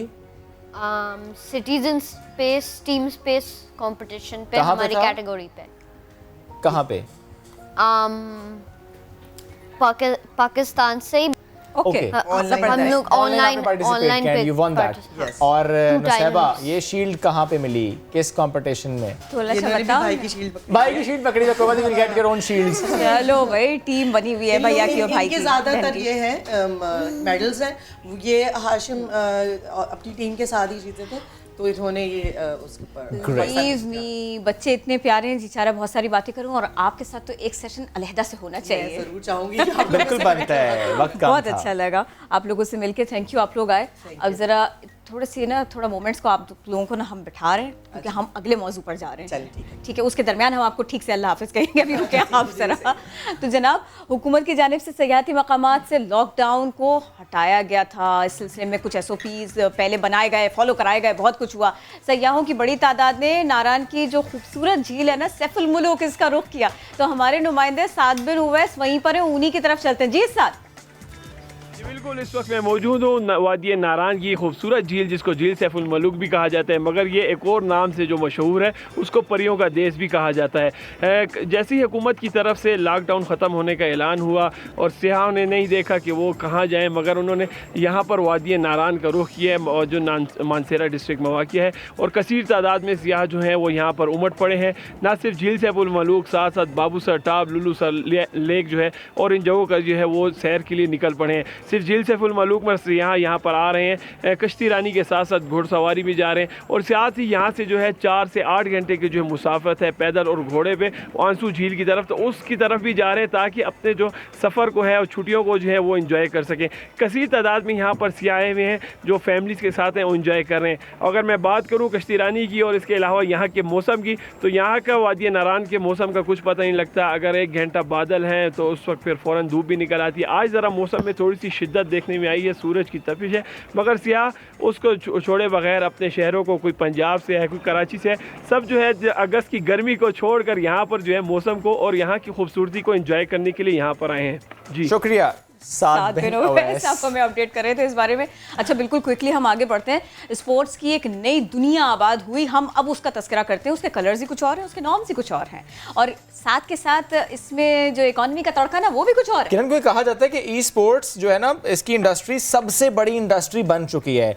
रिवायती खेलों की तरह ई स्पोर्ट्स के भी अपने प्रोफेशनल खिलाड़ी हैं, कमेंटेटर्स हैं, सेलिब्रिटीज़ हैं, लेकिन पाकिस्तान में इसको अभी तक सनद की हैसियत हासिल नहीं है, जबकि इम्कान ये किया जा रहा है कि ई स्पोर्ट्स और इम्कान है किरण के ओलंपिक्स में शामिल किया जा सकता है। बहुत सी गेम्स हैं, मुश्किल नाम से मैं खेलता नहीं हूँ, लेकिन फिर भी आपको बता देते हैं कि कुछ खिलाड़ियों से पूछ लेना, कुछ खिलाड़ियों से पूछना। Tekken 7, league of legends and एक और थी किरण, डोटा 2, राइट? या Dota 2। Okay fine. We have Mohammad Hamza, he is the CEO of esports academy Pakistan. We have Rizwan and Taha, आप डायरेक्टर हैं। आप सबको वेलकम करेंगे। हमजा, स्टार्टिंग फ्रॉम यू, सनत का दर्जा नहीं दिया जा रहा पाकिस्तान में, इससे नुकसान हो रहा है? और स्पोर्ट्स में, इसमें ई स्पोर्ट्स में लोगों का इंटरेस्ट कितना बढ़ रहा है? ई स्पोर्ट्स में इंटरेस्ट बहुत ज़्यादा है क्योंकि ये $1 बिलियन इंडस्ट्री है और पाकिस्तान के अंदर बहुत बेशुमार टैलेंट है। एक टैलेंट अरसलान ऐश, उनके जैसे 100 और लोग हैं जो गेम्स खेलते हैं, लेकिन एक प्लेटफॉर्म ये प्रोफेशनल जिस पे वो ट्रेन हो सके, प्रोफेशनल एनवायरनमेंट मिल सके और आगे जा सके। और ये पहली एकेडमी है जो आप लोगों ने कायम किया, तो ताहा इस एकेडमी में एग्जैक्टली होता क्या है? कोई खुद से आके एनरोल होता है, आप लोगों को देखते हैं कोई गेम्स खेल रहा है, तो क्या होता क्या एग्जैक्टली? होता ये है कि बेसिकली ये प्लेटफॉर्म है। ओके, ये प्लेटफॉर्म ये है, माइक ऊपर करना पड़ेगा। ये प्लेटफॉर्म ये है कि हम लोग जैसे ये बाहर से आया है, इसने प्रॉपर इसमें वो मतलब इसने एफिलिएशन की है APU यूनिवर्सिटी से, एशिया पैसिफिक यूनिवर्सिटी है। तो हम बेसिकली एक प्लेटफॉर्म दे रहे हैं जो यहाँ पर जो लोकल गेमर्स हैं उनको एक प्रोफेशन बनाना है, मतलब एक प्रोफेशनल गेमर बनाना है, जो अभी तक नहीं था। एक मिसकंसेप्शन ये है कि यहाँ पर गेमिंग इंडस्ट्रीज चल रही हैं, लेकिन वो गेमिंग जोन्स हैं। आप आर्ली बेसिस पे आपको चार्ज किया जाता है, आप वहाँ जाके गेम्स खेलते हैं, लेकिन कोई प्रोफेशनल मतलब वो टाइम वेस्ट है। ये थोड़ा सा डैमेजिंग है, बहुत डैमेजिंग है, क्योंकि parents for us we have our course outline. हमारे पास कोर्स आउटलाइन है, जिस तरीके से यूनिवर्सिटीज़ स्कूल्स में होती हैं उसी तरीके से कोर्स आउटलाइन हमारे पास कोचेस हैं। कोर्स लेना पड़ता है आपके पास? कोर्स लेना पड़ता है, कोर्स के पैसे देने पड़ते हैं। बिल्कुल, कोर्स के पैसे देने पड़ते हैं। बहुत ही हमने मिनिमम प्राइस रखी हुई है, चार्ज रखा हुआ है। बेसिकली वो एक आपका इंटरेस्ट रहने के लिए एक आपसे फीस ली जाती है, जिसमें आपका एक इंटरेस्ट है। बाकी तो आपको ऐसी सर्विसेज मिल रही हैं जो ऑलरेडी यहाँ पर अभी है नहीं। अच्छा, मतलब ऑलरेडी आपने जैसे कोचेस हैं, आपके पास इंटरनेशनल सेमिनार्स होते हैं आपके, तो वो आपकी स्किल्स पे बहुत मेहनत की जाती है, जिससे आपको एक प्रोफेशनल कॉम्पिटेंट मतलब आपको प्रोफेशनल कॉम्पिटेंट बनाया जाता है कि आप कैसे उनके साथ कॉम्पिटिशन में आप जा सकते हैं। कॉम्पिटिशंस होते हैं, इसके इवेंट्स होते हैं, कब होते हैं, थोड़ा सा बताइए। हर गेम का डिफरेंट है। हर गेम के फॉर इंटरनेशनली TI होता है, जिसके अंदर Dota 2, CSGO, league of legend, Tekken 7 हर चीज़ के होते हैं। और डोटा 2 की सिर्फ कैश प्राइस $34 मिलियन है, सिर्फ cash price, just for one game. ये एक गेम की बात सिर्फ एक game, $34 million is just announced 2 days ago। Rizwan, ये मुझे बताइए, PUBG भी इसी में आती है? बिल्कुल, PUBG भी सिखाते हैं। PUBG बेसिकली एक गेमिंग मोबाइल मतलब थोड़ा सा डिफरेंट मतलब उसमें आ जाती है, लेकिन PUBG भी अब PUBG में बहुत इनरोल्ड लोग हैं। बेसिकली जितने यूजर्स होंगे ना, उतना ज़्यादा गेम को इंटरनेशनली कंसिडर किया जा सकता है। और हर रोज़ एक नई गेम आती है, जैसे वैलोरेंट एक नई गेम आई है, इट्स जस्ट 1 or 2 months, और वो अब इतनी मकबूलियत पे पहुंच गई कि पाकिस्तान के अंदर भी प्लेयर्स आ रहे हैं। अब हमने उसका भी कोर्स निकाला है कि पाकिस्तान उसके अंदर पीछे ना रह जाए। ऐसे ही बहुत पीछे है, लेकिन उसको इस गेम के अंदर पीछे ना रह जाए। तो हमने उसकी टीम भी बनाई है, उसकी कोर्सेज भी करा रहे हैं। साथ साथ जो गेम 10-12 साल से, जैसे CSGO 10 साल हो गए, डोटा 2 बहुत अरसा हो गया, तो उसकी भी हमने टीम्स बनाई है और वो अभी भी खेल रही हैं। पर्सनल इंटरेस्ट है तो ई स्पोर्ट्स की तरफ आ रहे हैं, और फिर उसके बाद में ख़ुद को ग्रूम करने की कोशिश कर रहे हैं। आप लोगों का हेल्प रह रहा है, बिल्कुल बात भी कीजिए, साथ में सवाल भी हो जाए। पर्सनल भी लोगों का, फिर उसमें आप लोगों को देख करके भी हो लोगों का इंटरेस्ट, और फिर ये कि ये एक सनत है, तो ये पाकिस्तान के लिए कितना इसमें कारोबार है, इसमें कितनी वसअत है, कितना इसमें पैसा कितना है, क्योंकि आजकल देखिए मुश्किल है, इकॉनमी के लिए कितना बड़ा सहारा है ये थोड़ा सा समझाइए। अब देखें, जैसे for example Arsalan Ash Tekken 7 के प्लेयर है, वो $1 मिलियन मतलब जीत कर आए, तो वो हमारे पास आ रहा है, टैक्स आ रहा है। हमारे प्लेयर्स वर्चुअल गेम्स खेलते हैं, जैसे हमारी खुद की डोटा 2 की टीम इंडिया के टूर्नामेंट के लिए वर्चुअल कोरोना वायरस के दरमियान जितने गेम्स खेलेंगे उतने डॉलर्स पाकिस्तान आएंगे। डॉलर्स पाकिस्तान आएगा। हम तो चाहते हैं डॉलर पाकिस्तान में आ जाए। और साथ साथ जॉब अपॉर्चुनिटीज़ मेन है, जॉब अपॉर्चुनिटीज़ इस तरीके से है कि गेम प्ले तो साथ साथ है, जो गेम्स खेल रहे हैं उसके पीछे team management, team manager, brand manager, event organiser, event heads, बहुत सी जॉब अपॉर्चुनिटीज हैं। कमेंटेटर्स, गेमर नहीं होना, माइक आपने प्रोफेशनल गेमर नहीं होना, मतलब अगर आपने हमारे पर लैंड करना है तो आपने प्रोफेशनल गेमर नहीं होना, मतलब यू कैन बी मतलब एनीवन, आप कोई भी इंडिविजुअल हो सकते हो। कुछ नहीं आता, हमने कहा छोड़े हैं वो जो हम यूनिवर्सिटी में कोर्स लेते थे, आपसे लेते हैं कोर्स, एक गेम कर खेलते हैं।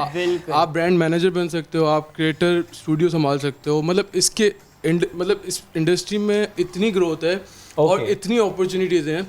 तो आपने मतलब आप कुछ भी कोई भी शोबे में जा सकते हो। मतलब अगर आप में आपका इंटरेस्ट है टीम मैनेजमेंट में तो आप टीम मैनेजर बन सकते हो, इवेंट मैनेजमेंट में तो इवेंट मैनेजर बन सकते हो। तो आपका बेस्ट है, बिल्कुल, आप जो वो आप कर उसमें सकते हैं बेस्ट अपनी हैं। मर्जी से। मुझे तो- थोड़ा सा ये बताएं, क्या कह रहे थे? नहीं आप बोले, आप बोले। बहुत शुक्रिया आपका। मैं ये कह रही थी कि मुझे ये बताएं ना थोड़ा सा आप इस बारे में। जैसे हम लोग अब देखिए पाकिस्तान में तो क्योंकि बहुत कम फर्क समझ है इसकी, तो हम ये सोचते हैं कि अच्छा ई स्पोर्ट्स है, एक लड़का होगा या जो भी उस जिसको इंटरेस्ट है लड़की को, वो लोग बस बैठ करके वो स्टिक टू होके खा नहीं रहे होंगे, पी नहीं रहे होंगे, कोई एक्टिविटी नहीं होगी, खाना नहीं खाना होगा, दुबले सूख जाएंगे बिल्कुल और निगाहें जो है ना वो स्क्रीन पर गड़ी हुई होंगी। ये ऐसा ही है? वाइस वर्सा भी हो सकता है, कोई मोटा भी हो सकता है। नहीं, ये मैं आपको वो बता रही हूँ कि जो लोगों की सोच है, जो लोगों को लगता है। ऐसा बिल्कुल भी नहीं है। नहीं, एक तरीके से जैसे एक हमारी एक इंडस्ट्री, मतलब हमने इसमें ये कोशिश की है कि अगर हम प्लेयर्स को सिर्फ इस ट्रेनिंग वर्चुअल ट्रेनिंग की तरफ नहीं, हम इनको फिजिकल ट्रेनिंग भी दें। क्योंकि एक प्लेयर के लिए जरूरी है कि वो मेंटली भी फिट हो, फिजिकल फिट भी हो। बात उनके वक्त बड़ा कम है, सोच को बदलने के लिए ये खोला गया है। ग्रेट। लास्टली बस वक्त नहीं कम है, नेक्स्ट इवेंट कौन सा आ रहा है, बड़ा इवेंट जिसमें आप लोग तैयारी कर रहे हैं? वो TI11 आ रहा है। कब है?